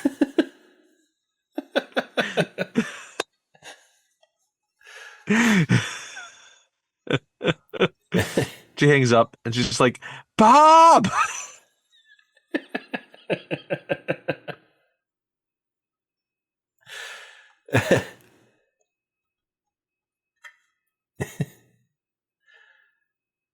So then it's bedtime, and And Maisie Maisie, wants him yeah, to be in the same bed. They want yes. like So she needs he's him to be in tucking the bed. Maisie in, and yeah, And she's she like, wants to sleep with him. She wants to sleep in the same bed as and him. we don't get that at first. At first she's like, no, it's out of the question. I can't like that's no, it's a hard no. I draw the line Mhm. here. I Yeah, can't do I that. can't do that. I can't. We can't sleep in the same bed. And then it shows him sleeping in his bed with no covers over him, like no blankets on him.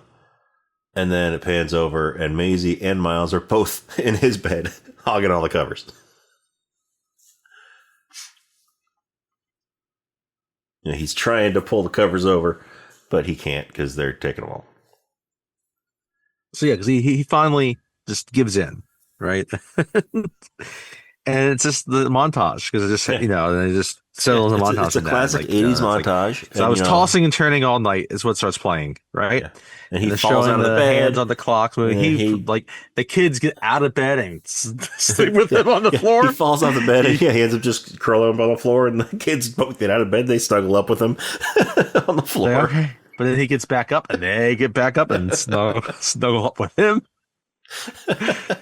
And thankfully, there's no hand between two pillows. No, there's no hand between two pillows in this bed sharing.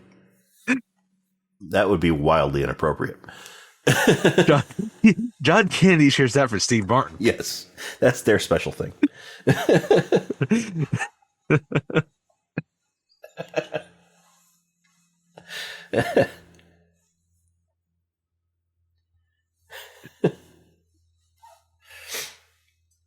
Yeah. So, next morning,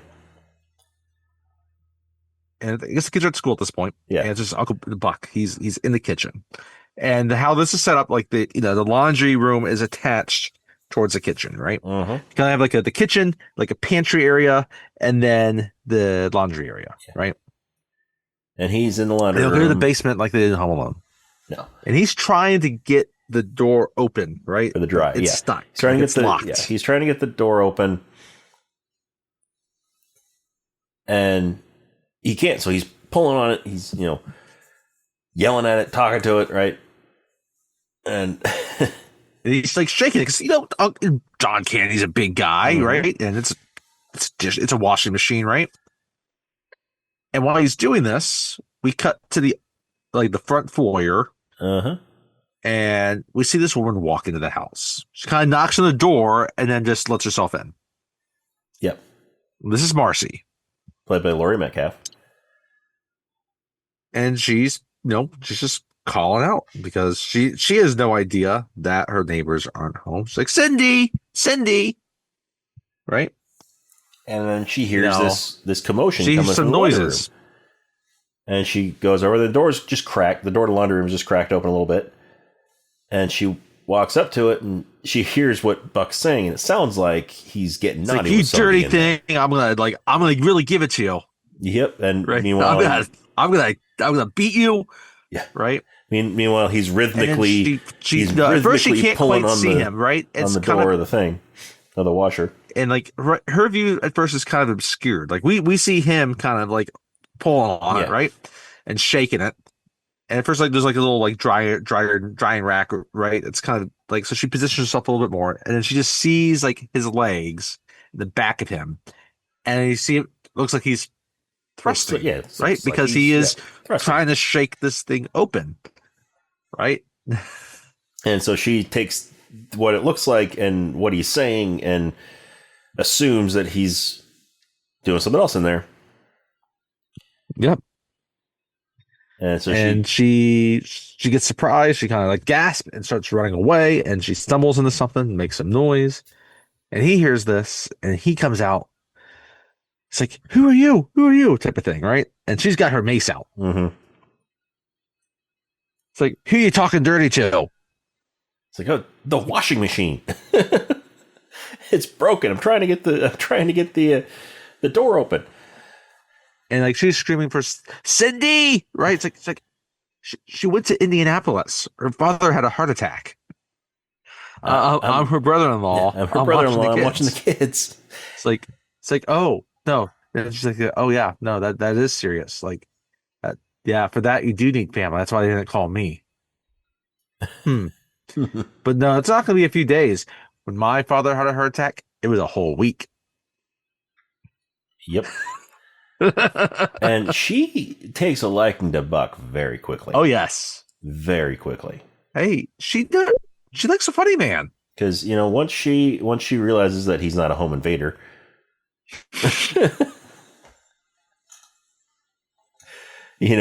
then she's real quick to introduce herself.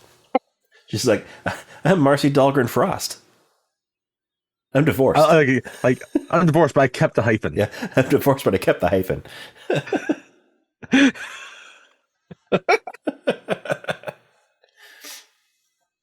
He's like, oh, okay. Like, okay.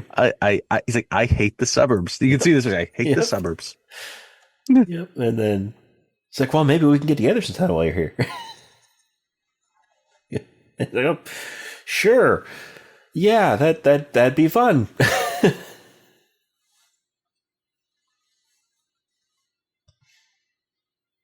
But yeah, she's basically throwing herself at him. Yeah, he's like, can we get lunch? It's like, well, I gotta try. I'm still trying to get a lay of land. I gotta pick up the kids. Like, well, maybe get a rain check. It's like, yeah, that's when he's like, no, I'm only here for a couple of days. Like, no, it's gonna be longer, right? So this is, I think this is when we So he gets rid of her. She goes home. Yep. And then, is this when he goes and meets with the assistant principal or the vice principal? No, that's actually later in the movie than I thought it was. Okay. Yeah, Maisie School. Yeah, so now we get to the end of the day, and Tia is sitting on the couch. She's looking out the window, right? Miles and Maisie come down. They're in their coats. They got their scarves on. They're ready to go out. And I love I love this line. Miles looks. She's like, "Are you waiting for your sex?"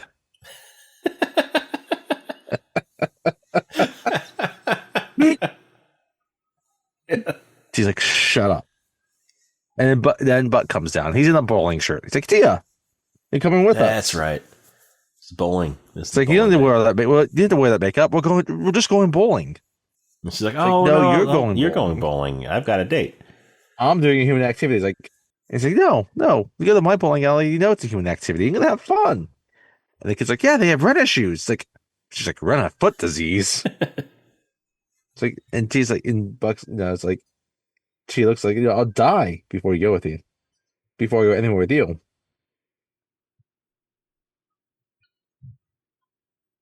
And finally, Buck is like, we've done this Battle of the Wills. The deck's stacked in my favor. You're gonna lose. He's like, try me. He's like, how would you like to spend the next several nights wondering if your crazy out of work uncle is gonna completely shave your head? And she looked, her eyes get big. He's like, yeah. He does a little butt. It's like me.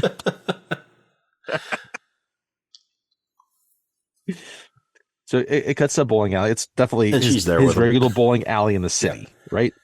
He's wearing a bowling shirt, that's matching. Different. Yeah, he's clearly on a bowling team. Yep. And here, unlike Big Lebowski, his whole team has the same shirts. They do. None of them's going to die of a heart attack in this movie either. No, but I wonder if Sam Elliott sitting at this bar. He might be just to speak with. He might be. Chicago's the dude. He might be. Huh. Is Sam Elliott at every bowling alley? Ooh. I've never thought about that. Or is he only at the bowling alleys where he's needed? Oh, yes. Is there like a signal for the stranger? Yes, like the bat signal. It's like the bat signal, but it's a mustache. It's just a mustache. Yeah. Yes. Yeah. And he knows where he needs to be. Yep. He goes there. Yep. Gary Oldman's waiting for him. Mm-hmm. He tells him which bowling alley to go to. Yep. And it might be this bowling alley on this particular night. We don't know. It might be. He might be waiting there to speak with the person that needs to be spoken to. that needs wisdom Maybe imparted onto them. he might be there to talk to Pal. He might be there to talk to. I love so they get there and like Although Pal reminds me more of a Donnie. yes, yes, he is more the Donnie. Yeah, there's no. I mean, I wonder if is the Jesus making the rounds here Maybe at this alley. Maybe, but yeah. So Before he moves to Buck is Chicago? there. He's teaching the kids how to bowl. It's established in It is established in Big Lebowski that the Jesus recently moved to Los Angeles because that's the only reason he has to go around telling people he's a pederast. Exactly. In this movie, So maybe he came from Chicago. Big Lebowski takes place in the early '90s, like '91. Yes, 91. So in the Gulf War about that thing with Saddam. Yes, about the time that thing with Saddam. And so yeah, the timelines match up. I mean, this is '89. That's '91. I mean, maybe Buck just kicked the Jesus' ass the week before this. Maybe that's why we don't see him here. Maybe that's why the Jesus needed to move to LA. Yes, because he had a run. Right, he had a run with Buck. That creep can roll, but you know who also can roll? Buck. Mm-hmm. Uncle Buck. I guarantee Buck's a better roller than Jesus. Oh yeah, yeah. So anyway, as you said, he's teaching Maisie Miles how to bowl. I want to see. He is just sitting in one of the chairs, disgusted to be there. I want to see a movie with Buck and Walter.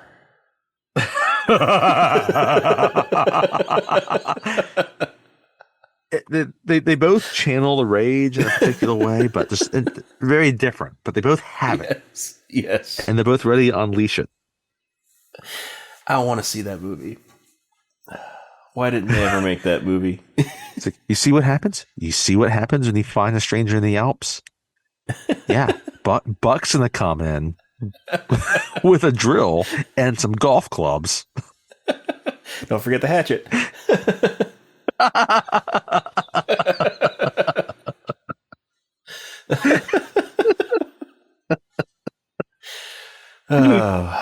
But alas, that movie never could have been made because unfortunately John Candy passed before Big Lebowski was made. And really, Buck's car and the dude's Malibu would be perfect with each other. Yes, they would. Yes, especially post Larry. So,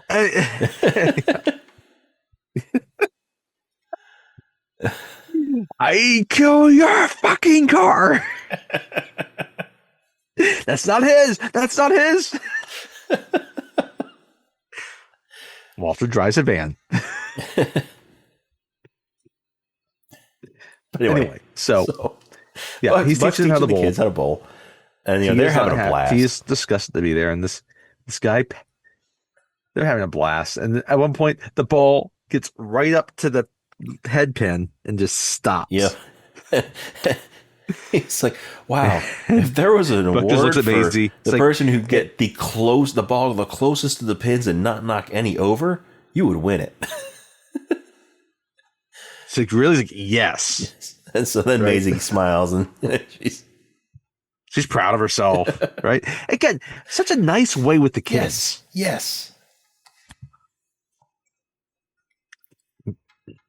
Yeah, he saw that she was starting to get upset that she couldn't knock a pin over, and he made it good. He turned it around. Turn around. Every now and then I get a little bit.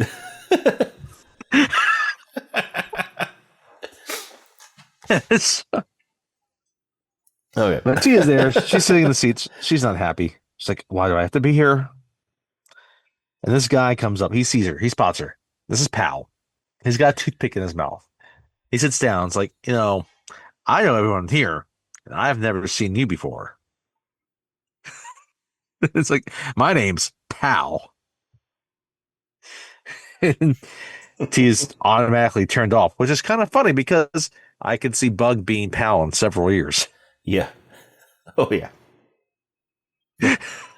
He's like he's trying to impress her with his toothpick work. So he's Yes. like flipping it. He's flipping it with his tongue, like in his mouth, and then it gets stuck. I can't imagine how much that hurt. It gets stuck, vertical in his mouth. Like it's sticking through his tongue and to the roof of his mouth.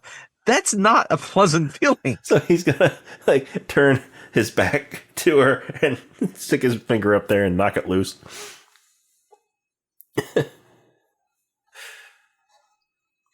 But Buck sees this, and he comes over, and Buck's like, you have a game somewhere, pal? Yeah, he politely sends Pal on his way. But then someone else comes up that he recognizes, Raj. Yeah, Raj says, "Hey, Raj, come over. You got to meet my niece." Right?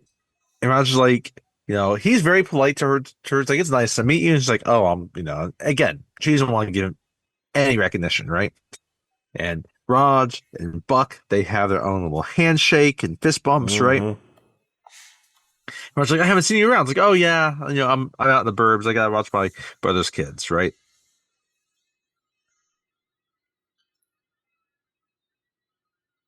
Right, and like he tries to shake her hand. She just she ignores him. Like Rod's like, oh, sorry. He's like, Buck's like, she's sorry too, but you can't pick your relatives.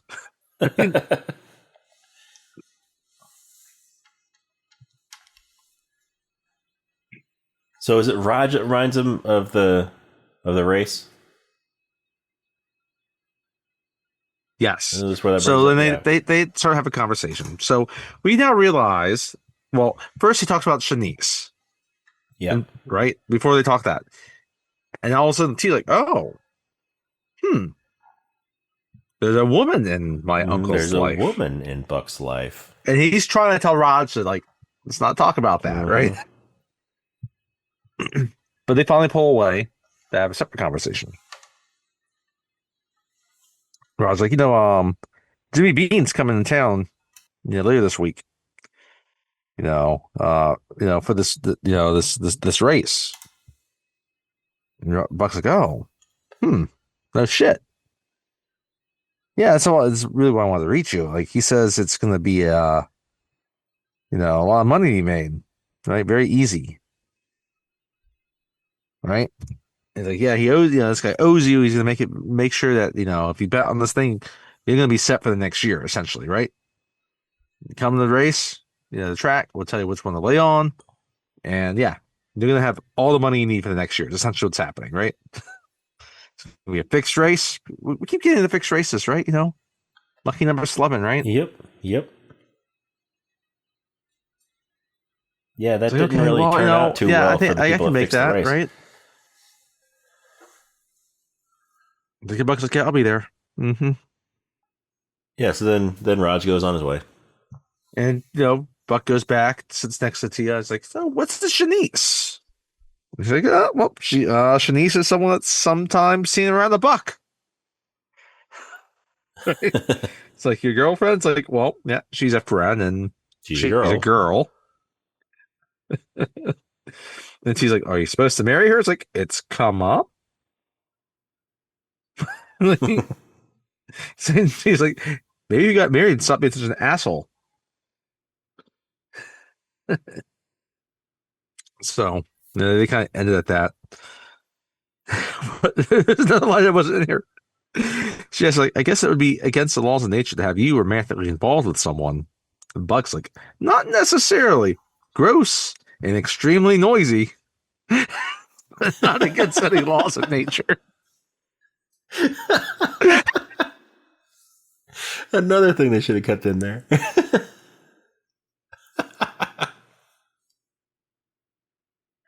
I mean, the sex life does come up later in a very funny way. A total John Candy line. It is a total John Candy line.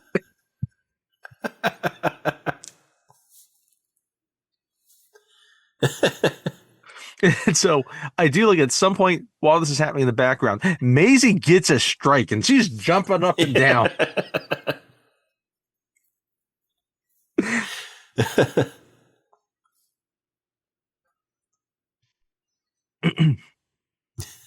That scene ends. We're now back the next morning, and Buck is in the kitchen, and he is making the biggest fucking pancake Yes, he's making I've ever seen in my life. Yeah, because it was so when he was talking on the phone with Cindy earlier. You know, when they were going through the whole, what does the dog Routine. need, all that stuff during that conversation, and also it's mentioned before they leave. Talks about Miles' birthday. That they're not going to be there for Miles' birthday. And so, right. Well, at first she thinks like, oh no, we'll be back before then. yeah, but obviously they're not back yet. And so the next morning, Buck is making a gigantic pancake. He is flipping it with a snow shovel. Yes. I don't know how he was able to find like a skillet he could cook this on somehow. Right? Yeah. But he's flipping it with, you can see him like he's like, it's like, okay, easy does it as he's trying to go, and he flips it, flip under it. And then we find out he's that able he to do it multiple times. There's multiple pancakes. There's like 3 or 4 pancakes there. All these gigantic pancakes. Drenched in syrup. Yes. And he's got streamers from the ceiling.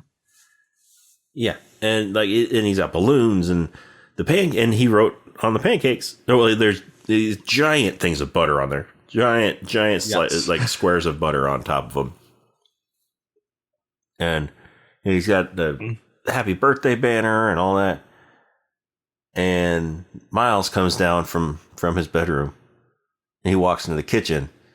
And Buck is standing there. I mean, you can tell he probably smelled this. And so he knows something's down there. Yeah. And Buck's like, happy birthday. And Miles just gets this huge grin on his face. This huge grin. Like, this is the birthday he's never, ever going to forget. Mm-hmm. Giant pancakes for breakfast. It's like my 8th birthday, my Uncle Buck made me the largest pancakes. Made me pancakes that were bigger than me. Because these pancakes, they're easily, a 2 to 3 foot diameter. They're gigantic.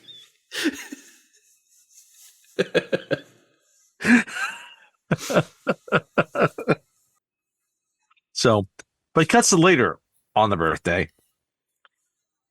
And Miles is there with some of his friends from school, and they're waiting for a clown. And they're not excited about a clown anyway. Excited about a clown because clowns. Buck's is like, well, it's like Miles' mom ordered a clown for the birthday. It's like, clowns are stupid. I liked clowns when I was 5, not now. So finally, the clown pulls up in his little VW bug. Mm-hmm. He gets out, and he's clearly drunk. Yeah, he's clearly drunk. He's played by Mike Starr, and his name is Pooter the Clown.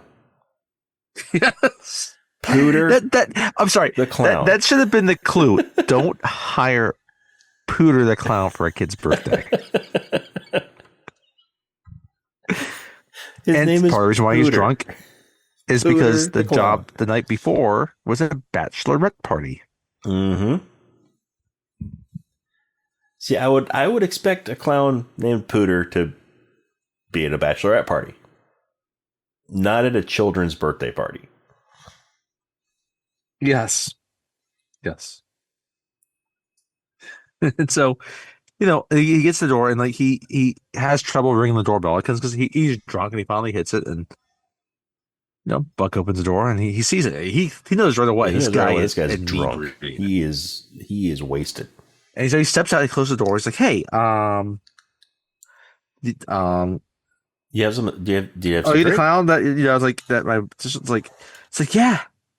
I just came back from this bachelorette party. Any dildo jokes? I'm your guy. It's like a kid's birthday party. It's like, I know. It's like, Yeah, I'm just wondering because like if I was performing at a kid's birthday party, I wouldn't show up drunk. And now Pooter is indignant. Mm-hmm.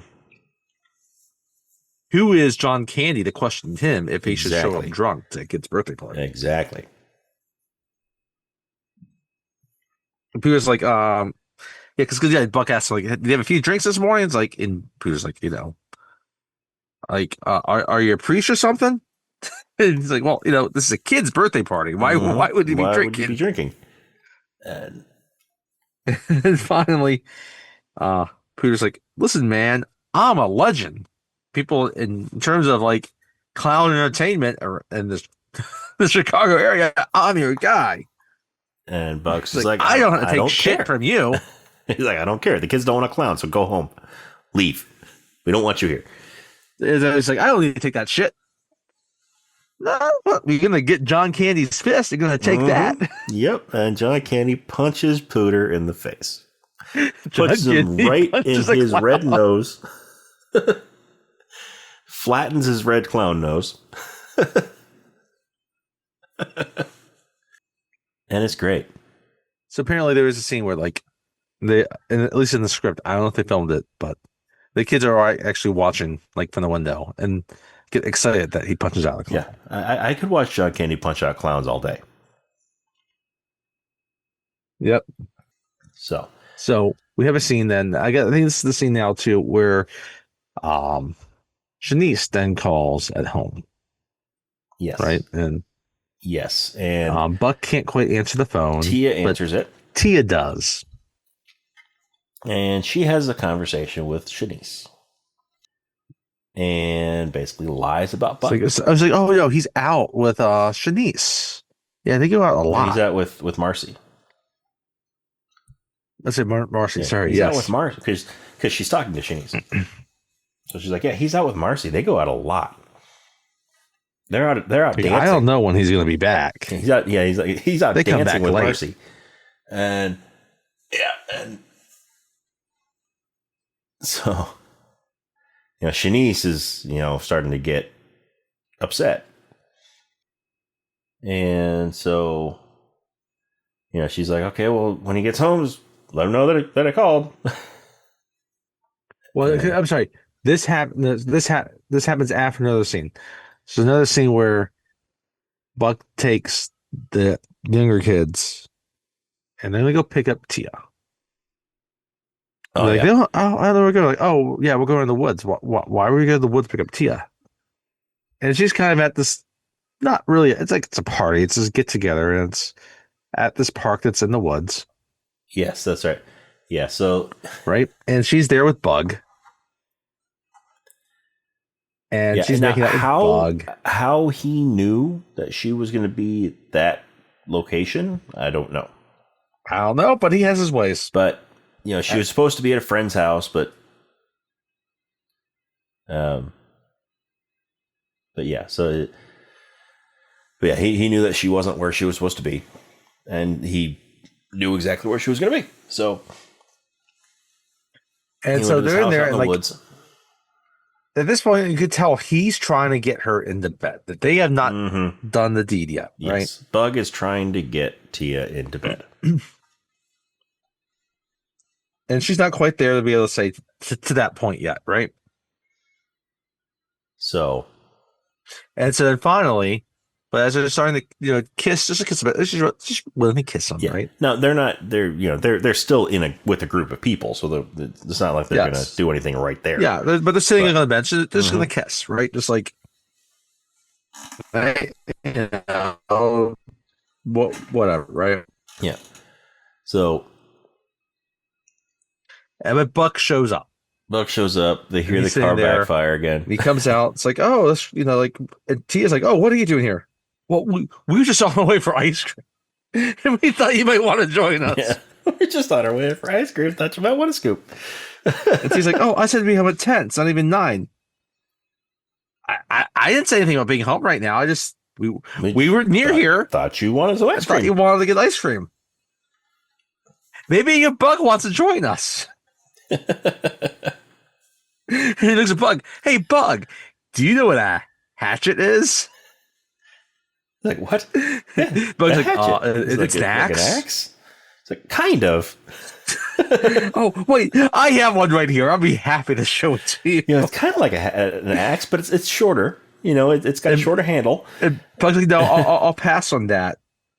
No, no, like Bugs like, no, it's right in the trunk. Like I carry it around every now and then. So, well, That situation comes up when I walks might back have to to the use it. car.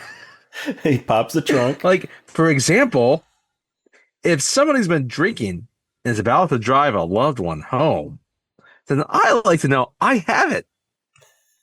Not to kill. Just a maim. Just take a little off the shoulder. Maybe off the kneecap. And then he gets out, he starts waving. Yeah. It's like, oh, here it is. See, bug. See, bug. Here's a hatchet. I keep mine nice and sharp. I was like, what? So, I was like, you may want to split. Like, he's crazy. I'm sorry. No, he's like, he's all talk though. I was like, I'd rather not find out. He's like, I'm gonna get back at him. And then I love but the one thing she does is make sure she gives him deep throat kiss as they're leaving. Yeah. And Miles is in the back. He looks at that. Mouth. It's like, Miles is like, that's a pretty stupid thing to do during flu season.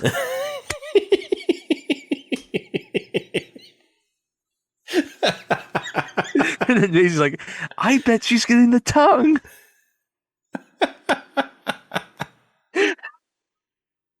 And Buck's up sitting. Yeah, Buck's back in the car. And he's like rolling his eyes about it. This kiss is reminiscent of the "Do you want to suck on my tongue" from Face Off, from Nicolas Cage telling a woman to suck on his tongue. That kiss is reminiscent of that. I love that scene in the movie because he boards the plane to escape from setting up his big job, and thinking he wants to is like, do you want to suck on my tongue? In the most Nicolas Cage way possible. But hey. Yep. So anyway, now this is the scene with the principal. The cuts the next day. It's with the principal. And So after they get home, then walking that's into when, this grade school. But yeah, was it that night after they get back that Shanice called and Tia had that conversation with her? Yeah. So yeah, maybe it was the next night. I don't know, but it's that night or the next night when they have that conversation. Either way, that conversation happens at some point. But yeah. So. But then after this scene too is when we get the scene with he goes into the school because he's supposed to have a conversation with Mrs. Hogwarth. Yes. Which is the principal at Miles and Maisie's school. And he gets in. I love how he gets in. He's smoking a cigar as he walks into a grade school. Yeah. Smoking a cigar. He walks in. But then he realizes then, he has to pee. Well, he wants to put out the cigar first also. That's part of it. Yeah. So he realizes that he's in a school and he's smoking a cigar. He's like, oh, wait, I probably shouldn't be doing this in here. So he goes into the boys' room. His idea is to put it out in the toilet. But he realizes he has to look under the star doors, and there's a kid, his feet peeing there at the stall. And there's another kid, he's pooping or peeing sitting down. His legs don't quite reach the floor.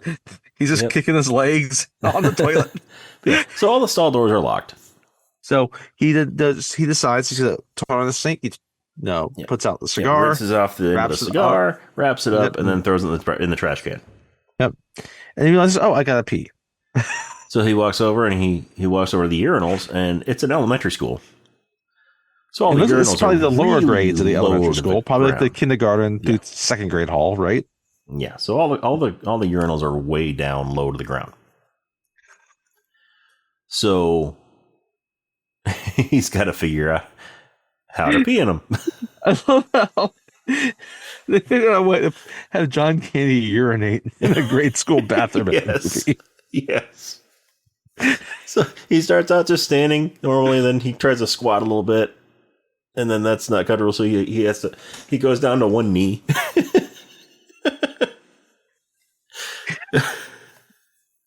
Puts his hand against the wall. and just lets it go. Mm-hmm. Then he goes to the principal's office, and he's sitting down next to a little kid. This poor little boy. He looks like such a nice little boy. Yes. I don't know And what he did he's at to go to the so principal's worried. office. We don't find out. He's terrified. He's not happy to of be there. We going can tell that. and talking to You can Mrs. tell he's Hogarth. scared. He has never done this before. He's like, I'm not the one that goes to the principal's office. My parents are going to find out what's going to happen to me. And Buck is like, don't worry. I'll take care of it. He's like, I got your back, kid. So we find out. Because this kid is next in line. So he's like, tell you what, I'll go in your place. Give you a little bit more time out here. I'll butter her up for you. Basically. So apparently, actually, Mrs. Hogarth is, I mean, at least according to Wikipedia is the assistant principal. Yes. Mrs. Hogarth is the assistant principal. This is Suzanne Shepard.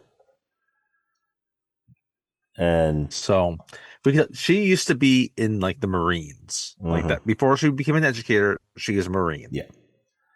And so she's serious about discipline. Yeah. So the reason why Buck is there, and she is not happy with Maisie. Yeah, is because Cindy had a meeting scheduled with Mrs. Hogarth to talk about Maisie. And like this was already scheduled before the heart attack, right? And Buck just was like, yeah, no, like, yeah, Cindy, her father had a heart attack, and so she had to go home. And so I'm watching the kids, but so I'm just here, like, as like a proxy, right? It's like, okay, no, I understand. We got to talk about Maisie's behavior, right?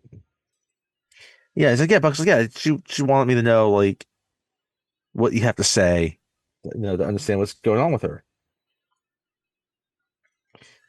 It's like, well, yeah, I don't have to mince my words. Assistant principal here, as you notice from the indications on that door. And he turns around and he looks. John Candy he just looks around. It's like it doesn't say anything on the door. It's like the other door. Oh, the outside door. Okay, not this door here. Okay. He's like, I've been educated here for 31.3 years. I've seen some bad eggs. And Maisie is a bad I say eggs. It's the elementary school. We're not dealing with fully developed individuals. And I've seen a bad egg in my years. And I've seen a bad egg when I look at your niece. And Buck's just looking puzzled. Like, what? Why is she talking like this? Mm-hmm. It's like, she's a twiddler, a dreamer, a silly heart. She's behind. She's a jabberbox. And she doesn't take her career as a student seriously. And he's like, she's 6? Yeah, she's 6. That's not a valid excuse.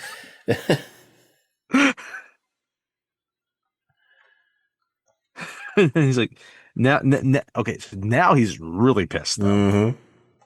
And she has this mole. Yes. Well, yeah, that's right. When they first say it's like, yes. I'm Buck Melanoma. Yes, I'm Buck Melanoma. Sorry. No, mole.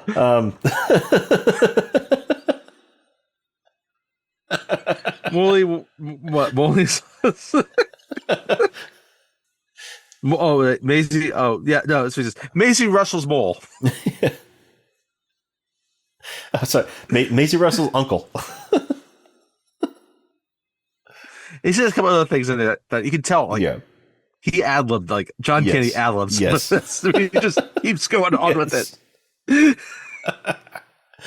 She has a gigantic molar and chin. Like, it's like I don't want to know a 6-year-old that's not silly a little bit, and he doesn't, and I don't want no one that takes their student career seriously. Yeah.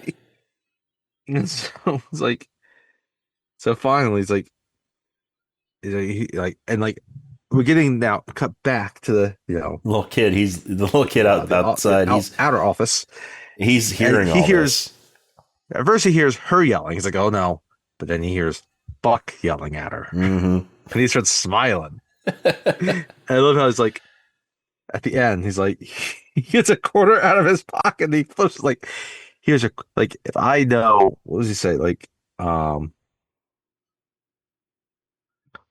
So he flips Yeah, her a you said what's quarter. a scowl at that kid, and I'm coming back for you. And that's when he flips the quarter. He's like, take this quarter, go downtown, and have a rat gnaw that thing off your face. And he winks at her. And she's just stunned. Nobody's ever talked to her like this.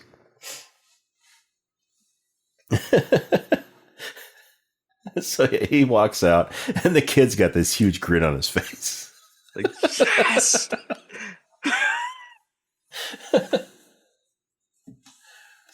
He probably went around telling his friends, some dude just yelled And at the Mrs. assistant Hogarth. principal and told her, Mrs. Hogarth, and told her to have a rat doll off her work. It was like, you're lying. No one said that. It's like, no, it was true. It's true. Like 50 years later, this kid's telling the story. Like, no, we don't believe you. Who is this? Who is this amazing man that did that? Oh, he's from Canada.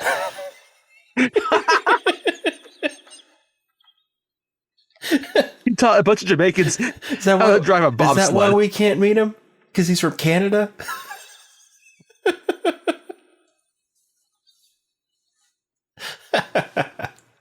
So I think It's this funny is what because John Candy's from Canada. Yes.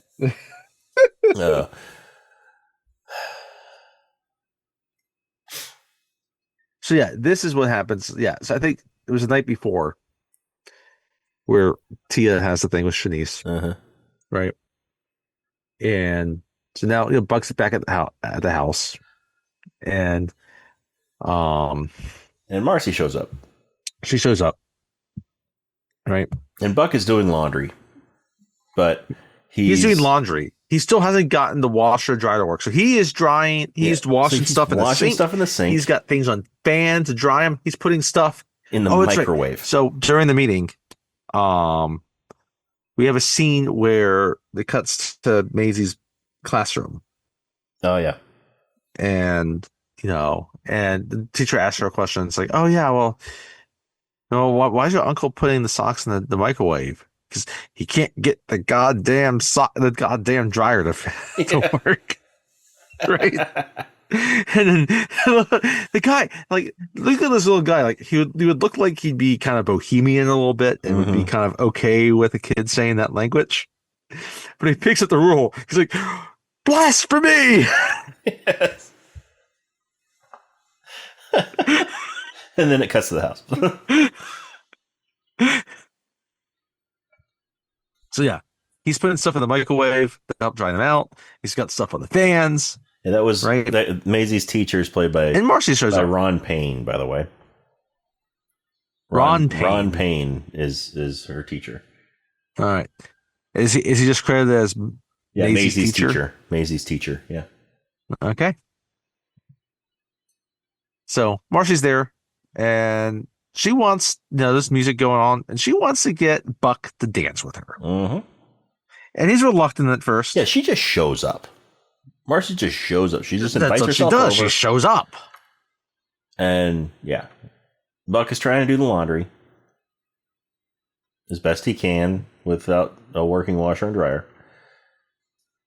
So he's got to make do.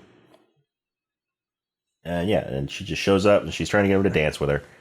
It's like, no, I can't. I got all this housework to do. I got to pick up the kids soon. Right? It's like, just one dance.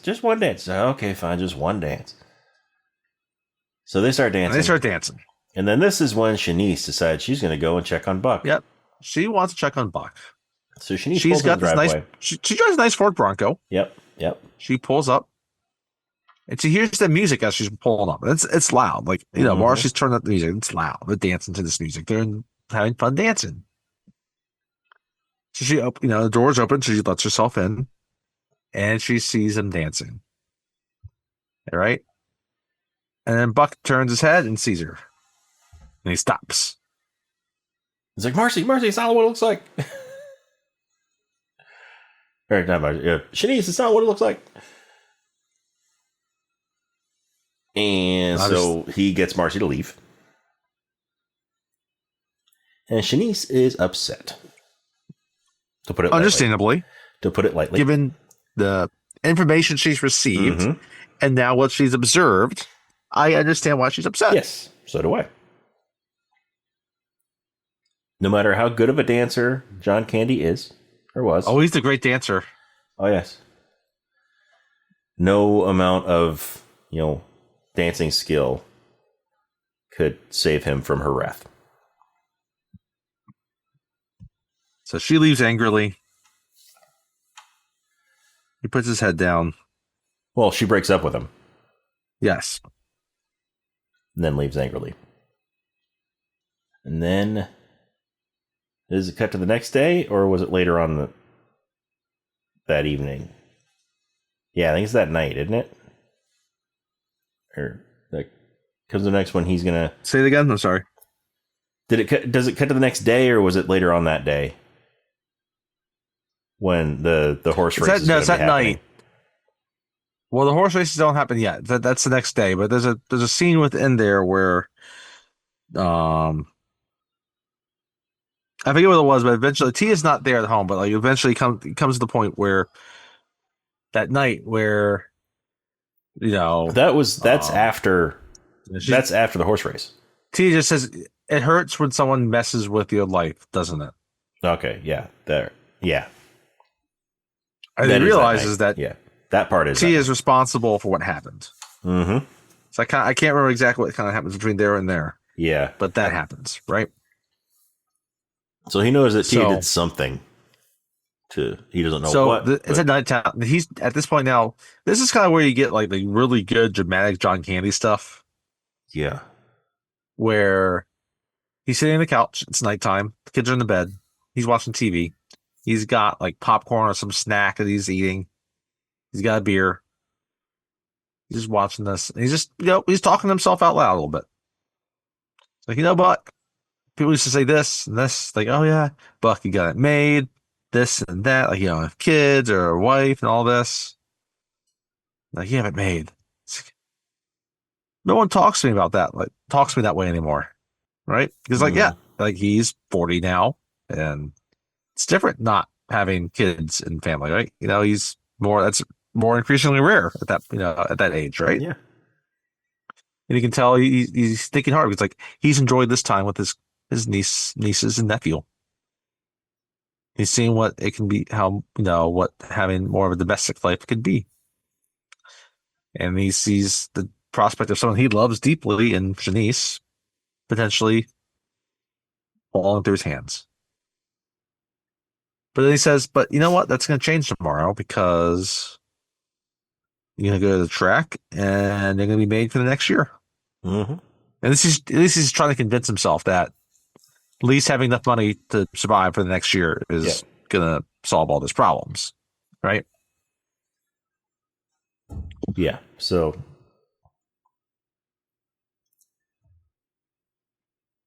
the next day, he's getting the kids all bundled up because he's going to take them with him because, he can't leave them at home. So he's going to take them with him to the racetrack. Yep. I love it. At this point, they start calling him UB. Maisie and Miles call him UB. Yes. I love it. It's nice. It's a lovingly shorthand for Uncle Buck. Yeah. And he accepts it. You can call me UB. I like that. Mm-hmm. Right? It's a nice term of affection. Yeah.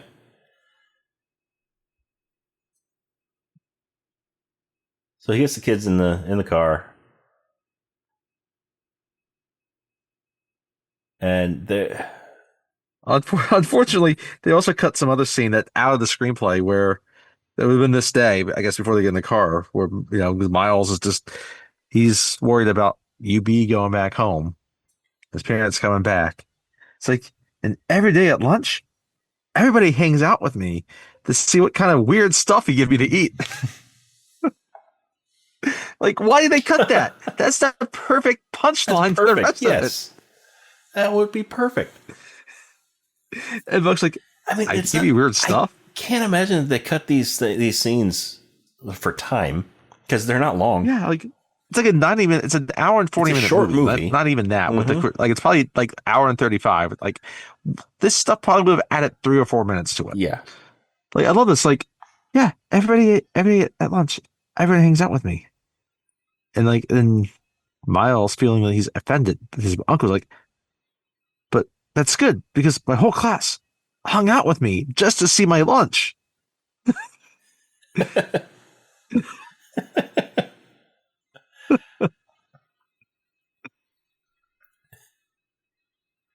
But yeah, there's actually like important stuff in here because like Buck's like, I'll be downtown and give me a call. But it's like, yeah, we're gonna go back to normal. Right. Again, like Hmm. the other kids, like they don't like what's happened too with their family, just like Tia. Yeah. But Tia's not happy to have him, but they are happy to have Yes. him, right? Yeah, because he's the fun uncle. He's the Funkle,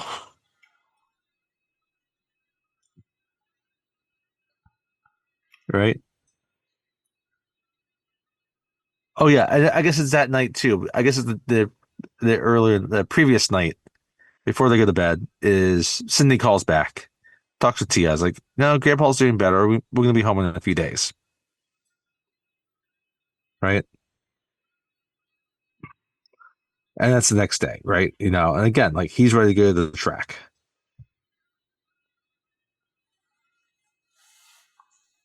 So he gets the Oh, kids that's right. in the car, and Oh, I'm sorry. Before that, there's also the Did you have that conversation with Tia where it's like no, like she's like, yeah, no, I'll be home in a few days. And at that point, be back on your parents' time.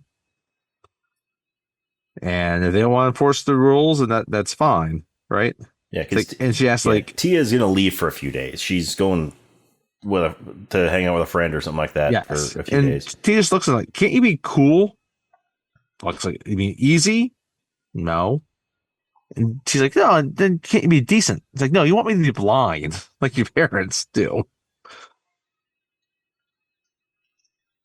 And Tia's like, do they? No, they don't care about you. How many times have they invited you over?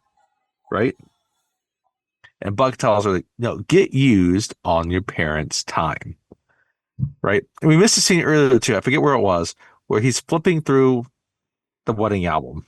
Yes, And he looks at the and he photo looks at a photo, and he and yeah, sees, Cindy. He sees his brother Bob. I'm guessing it's his and Bob's father or parents or hmm whatever. Right? and he pulls the And other picture members of the out of the wedding. album and unfolds it, and he was standing next to Bob, and they had folded his Yep. picture, like they had folded that part of the picture behind, Yes. so he was not in the album, or so he wouldn't show up in the album. And I mean, this is the great thing about this, though, right? So, like, he can easily feel hurt by the way his sister-in-law treats him, and how his brother might allow that,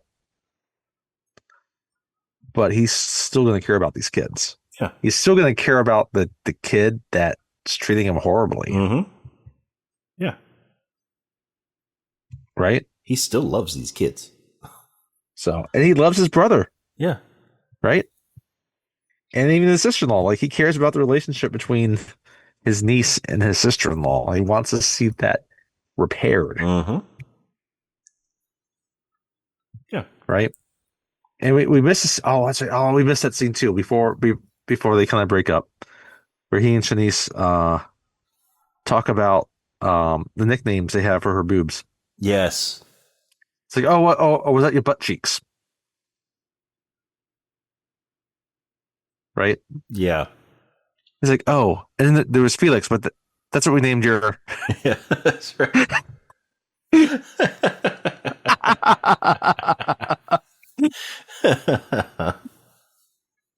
There was Mickey and Minnie. I was trying to figure Yeah. it was Mickey. Yeah, Mickey it's and like, Minnie oh with yeah, the remember boobs. Disneyland and Mickey and Minnie with the boobs. Mickey like, the boobs, or was it your butt cheeks? Like, no, it was the boobs. And What do you mean your Felix, butt cheeks? It wasn't Felix because that's that's what we named it. your.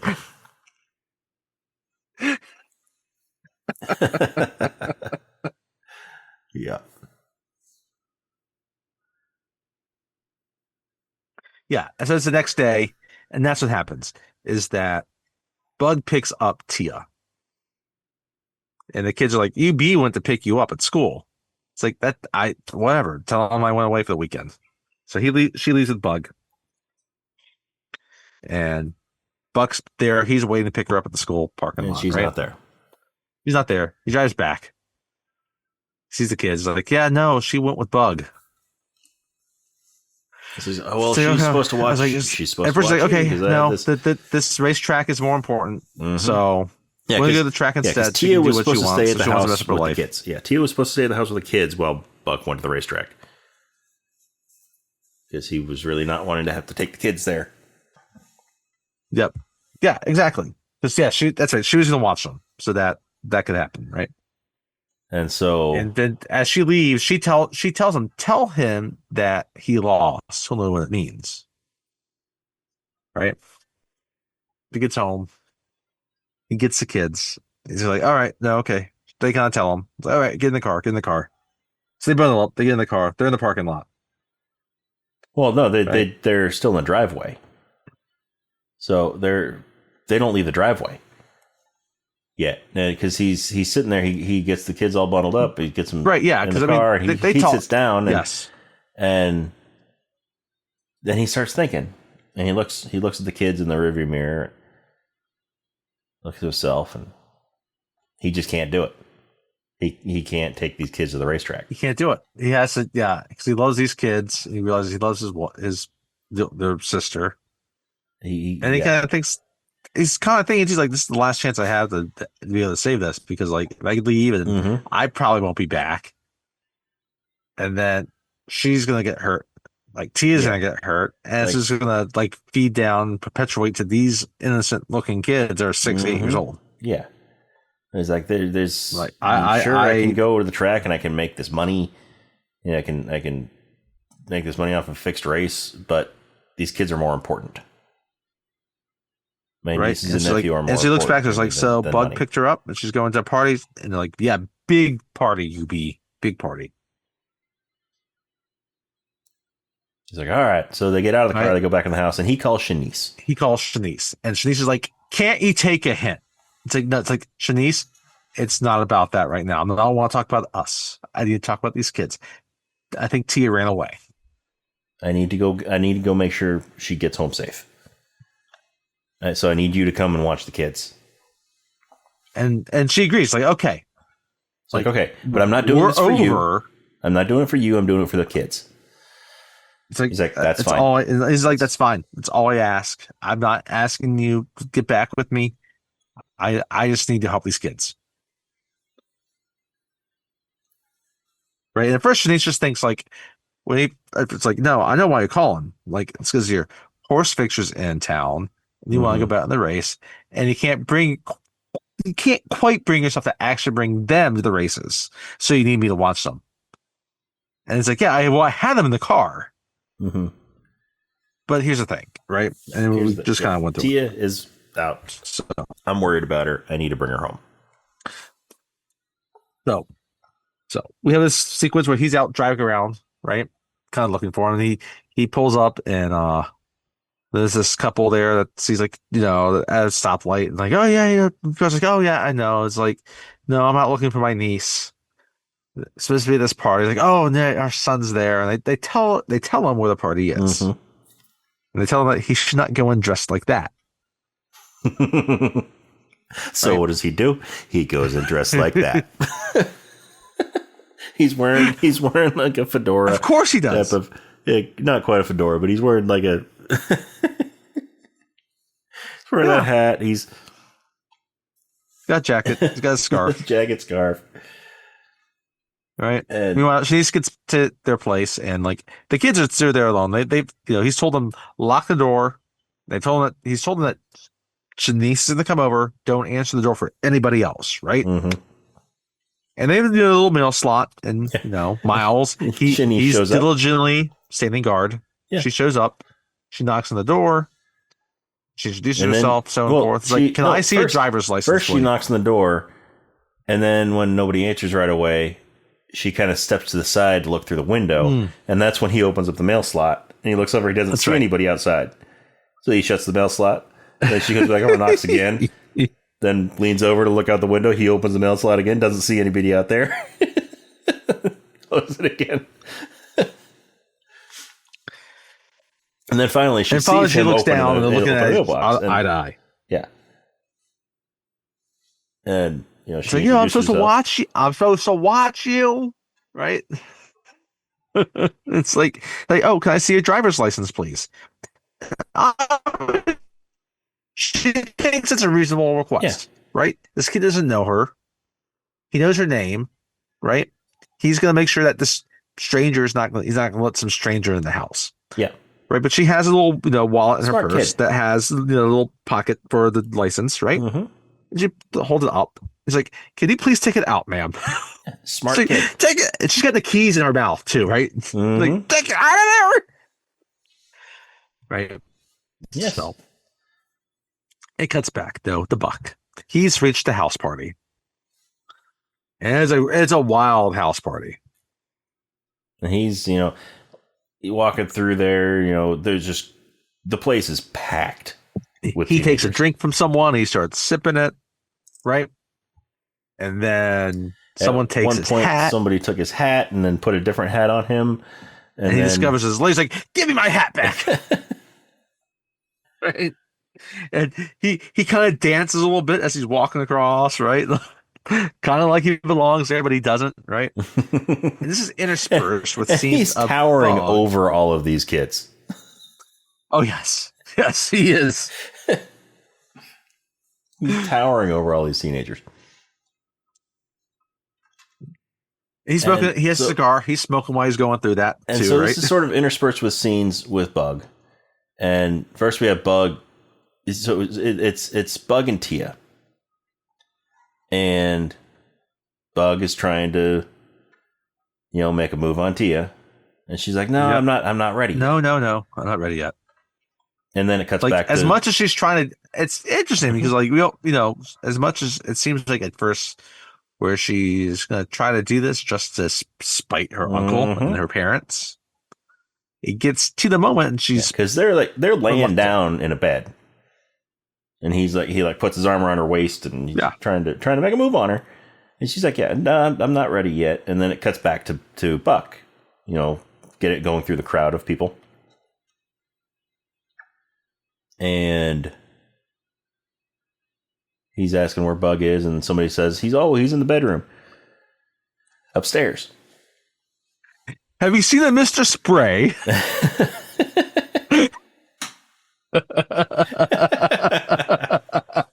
so, yeah, so he goes up there, and the door's locked. So he goes back out to his car, comes back in, and he's got a drill. He's got a drill with a very long drill bit on it. Yep. Yep. Mm-hmm. And next thing we see, Bug's like, hey, I told you this room was occupied. yeah, and then yes, then we get a close up of the doorknob, and this drill drills straight through the lock.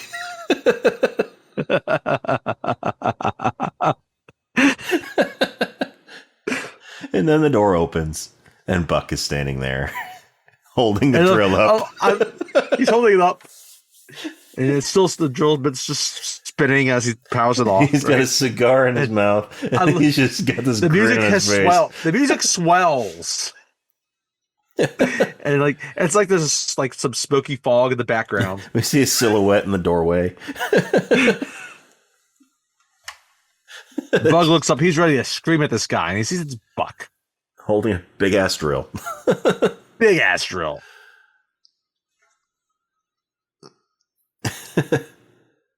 And then the lady that's with him in the bed sits up. And it's And not it's Tia. not Tia. And it cuts to Buck. And well, first you see Bug's face, and it kind of falls. And you see Buck's face. He seems disappointed, and it kind of goes into the his face kind of now goes back in the shadows, Mhm. but then lights back up, and he gets this smile on his face.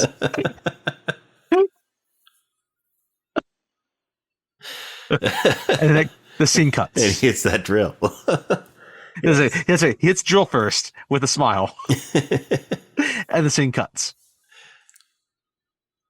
And now you see Tia walking, Just walking down the street. some like business district down the street, and she's sad. Mm-hmm. And now we got soft music playing, right? And Now we see Buck in his car. It's driving up slowly. Right? He pulls over. Next to her, he's like, and now he's gentle. Mm-hmm. Right? So, you need to ride home. She looks at him and she's crying. She's got tears. She's bawling. It's like everything he said was right. It's like, we don't need to talk about that right now. Yeah. I want to make sure you get home safe. Right? Because he's a good uncle. He's a good guy. Yeah. He loves He's fucking John Candy. Yeah. Yeah. And so she gets in the car and they're driving. It's kind of, they're not saying a lot at first. And, they finally start to talk a little bit. Right? It's like, it's like, what do they talk about first before they kind of get into that? I'm trying to remember. Yeah,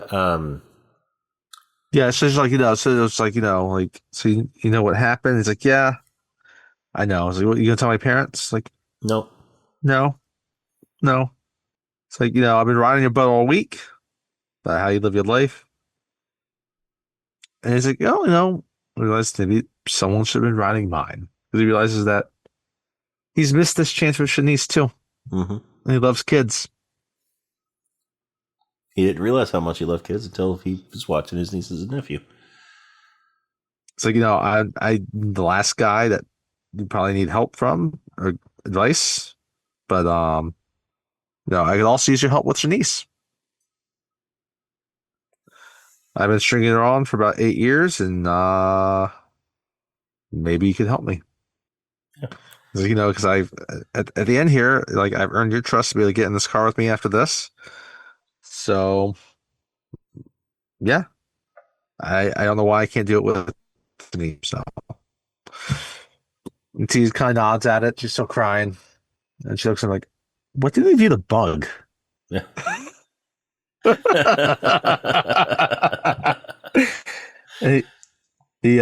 He smiles.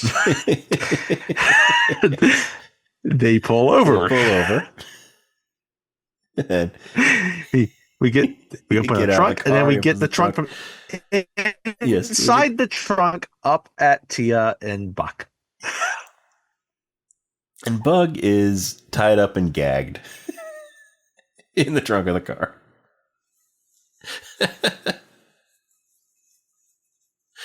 And Bug's like, I could have suffocated you, asshole. Like they rip off the duct tape. He's like, I could have suffocated. And then Buck just looks like, I don't. Oh, I'm sorry, I forgot to tell you, I'm an amateur dentist. And Tia looks at us like, oh yes, yeah, he is, yeah, absolutely, uh-huh.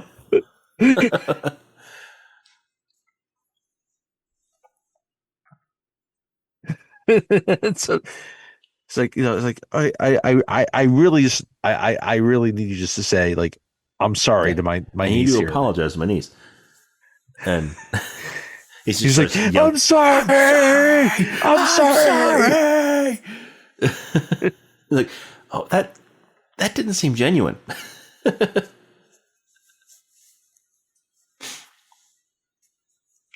Come on, get on your feet. You can tell her. Let me get you out of the car. It's like, yeah, oh yeah, okay, yeah, I'm sure you're sorry. It's like, oh wait, no, you're not. It's like, let me get my golf club out. How about, you like golf?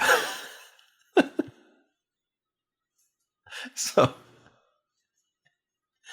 he gets his golf clubs out, and he looks at T. He's like, he can't be serious. Like, oh no, he's serious. He's serious. He's serious.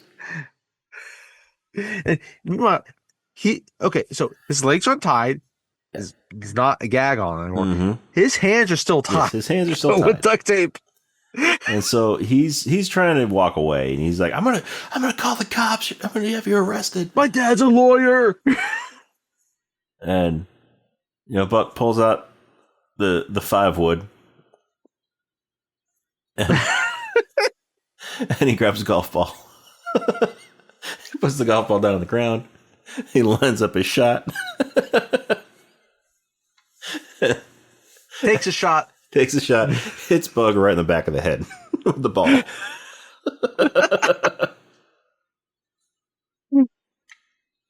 Perfect shot.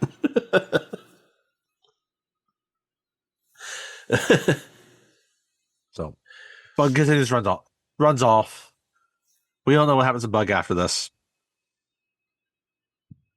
That's for fan fiction. Mm-hmm. So, but if you want to make it, make it. Yep. We cut back. It's the same night now. It's late. Shanice is still there. Obviously, the kids are in bed. She gets they get the kids to bed. With Shanice and Buck, make sure the kids are in bed. Mm-hmm. They talk about how cute they are. But then it cuts to the kitchen, the kitchen table, and it's just Shanice and Tia. They're talking. Yeah. And Tia's trying to talk Buck up to Shanice. Like, it's amazing. Like my sister and my brother, they love him. He's been so great to them all week. All these nice things, right? Mm-hmm. And then we see the way they had set up is they had the kitchen, right? And then if you're like staring at the kitchen to the left, there's a dining room. There's a swinging door into the dining room. And Buck is just there. He's listening to what's being said. He's on the other side of the door, and he's listening. Trying to coach Tia on some of the things to say, about how responsible he is. Yeah. So all this. At one point, Shanice even asked Tia, Did he tell you to say these things? He's like, oh no. But he's responsible. He's supportive. He's fun. And he's just mouthing the words as she's looking around. It's like, right? And so Shanice gets up from the seat. She's walking around and she's trying to clear her throat, like, trying to hold her, like she's got up. Like, you may want to move. Walks over to the door and she just pushes it open real hard. And he turns around at first. Yeah, he just stepped away from the door, so it swings open like right in front of him. So he's behind the door, and she's looking in the dining room. And she doesn't see him, so she goes back in the kitchen.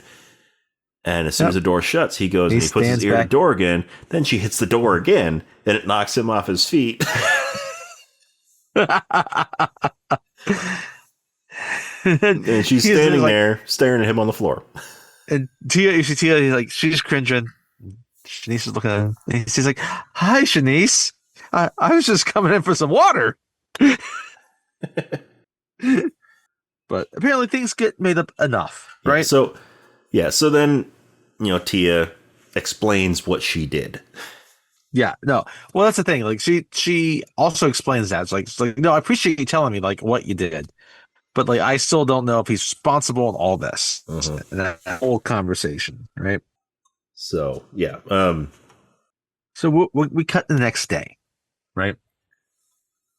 And Miles is the first person to see that the parents have pulled back up. He's like, they're here, okay. Mm-hmm. And so, but you have Miles and Maisie and Shanice and Buck in the kitchen. They're trying to be quiet. They're trying to be really quiet. Yep. And Miles and Maisie don't quite understand that. Why? And Buck's like, well, you see, the thing is, like, Tia really needs some time to talk through some things with your mom. Like, she's had some realizations. She needs to talk with your mom. And we want to make sure we get in that space, right? So what we're going to do is we're going to zip her lips. Mm-hmm. Well, no, we're going to shut her mouth. We're going to put a button on it. We're going to zip it. But that's how they say it. He says it. And, each of the kids are, they're miming with him. To do the different things. And Shanice or Amy Madigan is doing it too. Yep. And we're going to zip it. And then we're going to lock it. And then we're going to throw away the key. Very great way to work with the kid on that, right? Oh, yeah. And so, and there, like, Tia is waiting in the front doorway. This is very, like, John Hughes Home Alone-ish. Yes. Right? So Home Alone copies this, right? So Cindy walks in. The kid waiting. Cindy walks in.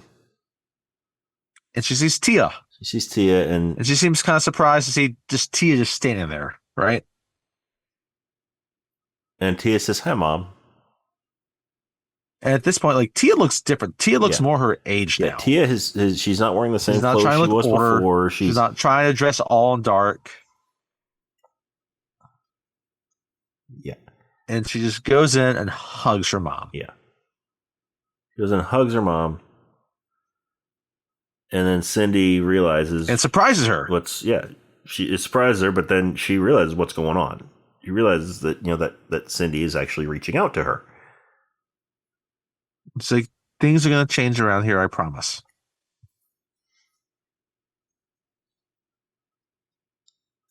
And And then Bob comes in with the suitcases, and he sees this going on, right? And you got 80s music swelling yes, you got up 80s with the music credits. swelling, and it's this real Kodak moment. And then So what we didn't Buck, mention about the kitchen, it's a bit again, it's a nice house, like we said yep, earlier. So they have a good sized kitchen. yeah, and there's an It's a island. full size kitchen to cook, and there's a nice kitchenette area for the kitchen table Uh-huh. to sit at, right? But it also has There's in an the ceiling, yeah, a whole rack there to hang your pots and pans yeah. from. There's an island in the middle of the kitchen, and yeah, there's a pot rack above it, and it's just filled with pots and pans hanging up there. And Buck, He's happy. he's He happy. understands that they've had this moment. Things can change. So he And raises so an he has arm, his because he has sigh relief, he raises his yeah, arm. and he bumps the pot rack, and the whole thing comes crashing down. And All the pots come they crashing hear it in down. the foyer, and the kids hear it, and they're keeping their button Uh-huh. locked and tight, but he doesn't. No, he doesn't. He's like, oh shit.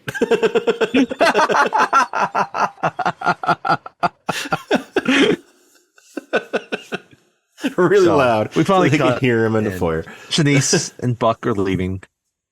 Everyone's saying goodbye. Everybody's happy,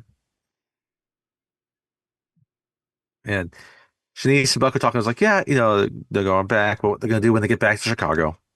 Because again, they had separate cars. They have Mm-hmm. his beater and her Bronco, right? And I love that it's like, oh, I apologize to your neighbors for his car, please. Yeah. It's like he's gonna get rid of it soon. It's like, no, I'm not. So he's gonna get a company car. It's just like, yeah, he's gonna get a company car. He's gonna get rid of it soon. It's like, no, no, no, no, no. I'm keeping my car. No. No, you're not, Buck. No, you're not.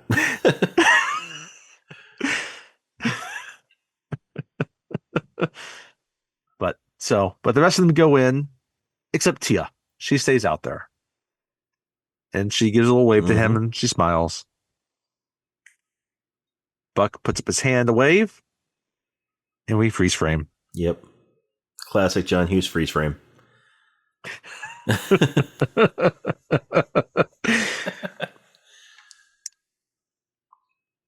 The credits roll, and that's Uncle Buck. That's Uncle Buck.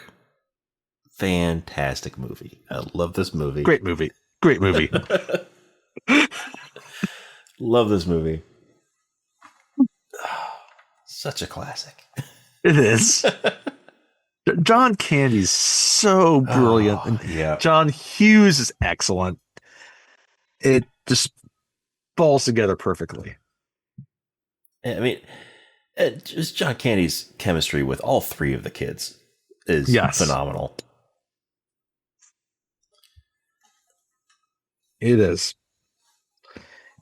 Amy Madigan's great in her little supporting role. Mm-hmm.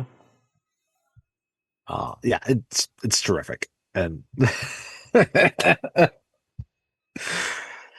mean, there's a character named Bug. There's a character named Bug who wears a beret.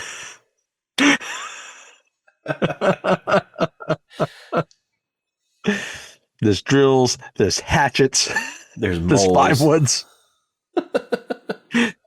No Mac 10s, but no Mac 10s. But you got hatchets. Yes. And drills. And 5 woods. Something tells me if he had a katana, he would use a katana just like Butch. Mm-hmm. And you have moles. Yes. Now, the question is, does Mrs. Hogarth go and have a rat nod off? There's the two unanswered questions in this movie. What does Bug do afterwards? And what does she do afterwards? Mm-hmm. Yeah. He puts 2 people in their place.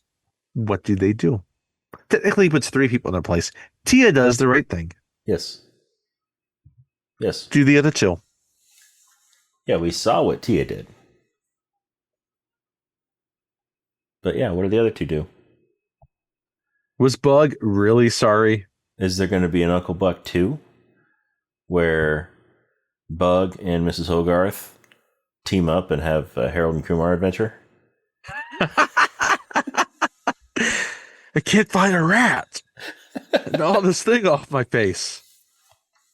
Gonna listen to Wilson Phillips.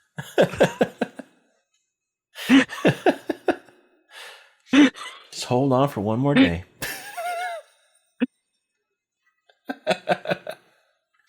So, yeah, that's Uncle Buck. Uncle Buck. Check it out if you haven't seen it. Yeah, it's well worth the watch. It's worth it.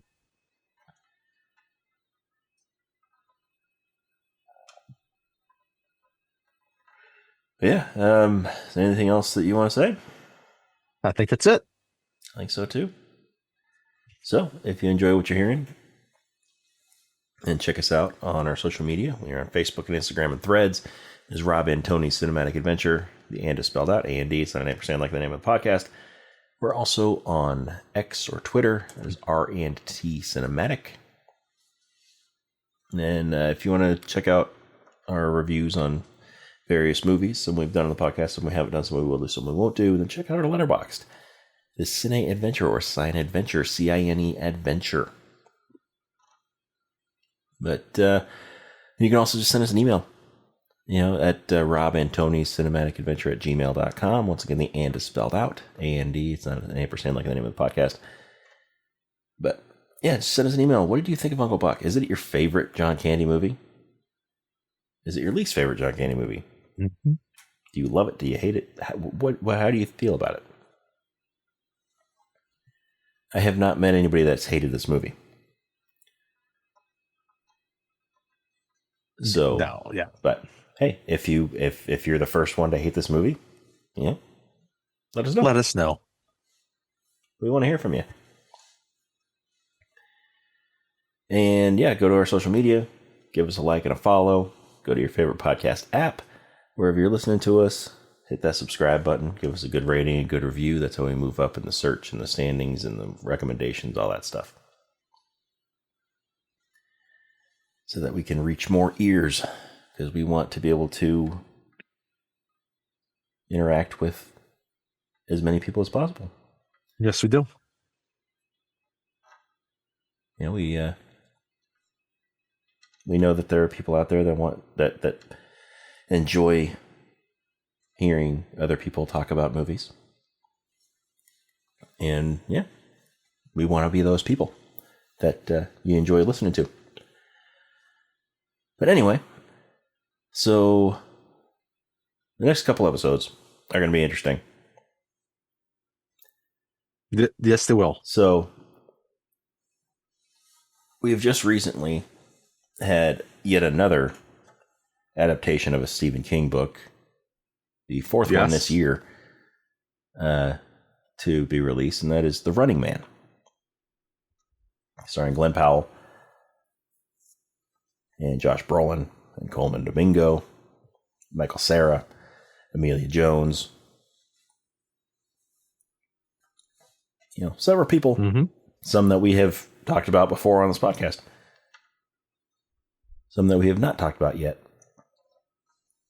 So we're not going to be doing that movie next, but we will be doing it the following episode, because what we're wanting to do here is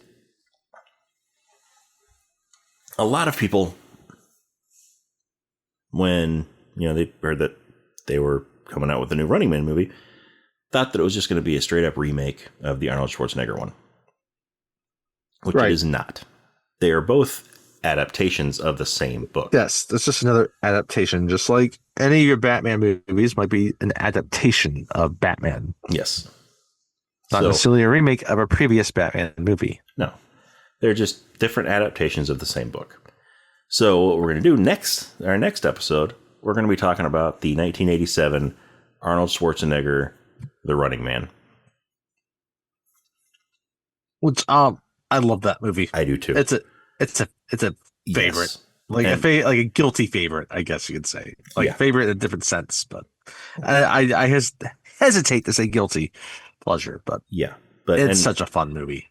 Before we started recording, you had brought up that it's been a few months since we've done an Arnold movie. So we need to do one of those soon. So we're going to do that next. We're going to do the Arnold Schwarzenegger Running Man next. And then the following episode will be the Glenn Powell Running Man. So that we can kind of get both takes on it. So we can get it's been both adaptations of the book to sort of compare and contrast and stuff like that. And it's been almost 2 years since I've done an Edgar Wright movie. So Yes. It will be, it's appropriate. So, yes. Yeah, so if you haven't gotten a chance to watch either of the Running Man movies, you got a little bit of time. Do so. You do. The new one is still in theaters at the time of this recording. So if you haven't caught it, you have a couple of weeks to check it out before the episode drops for it. And if you have not seen the Arnold Schwarzenegger one, it's streaming in various places. Or if you own it, then you can watch it from there. Or you can rent it, whatever. Yeah, so next time we will be talking about The Running Man. Time after that, we will be talking about The Running Man. And yeah, Schwarzenegger first, Powell. What we do next. after that. What we do after that is going to be fun. What we do after those is a surprise. Yes. Yeah, so we're going to have a little mini series, a little mini Running Man series here. John Hughes miniseries, Running Man miniseries. Hey, it works. Perfect. It works. So join us next time for the Arnold Schwarzenegger, The Running Man.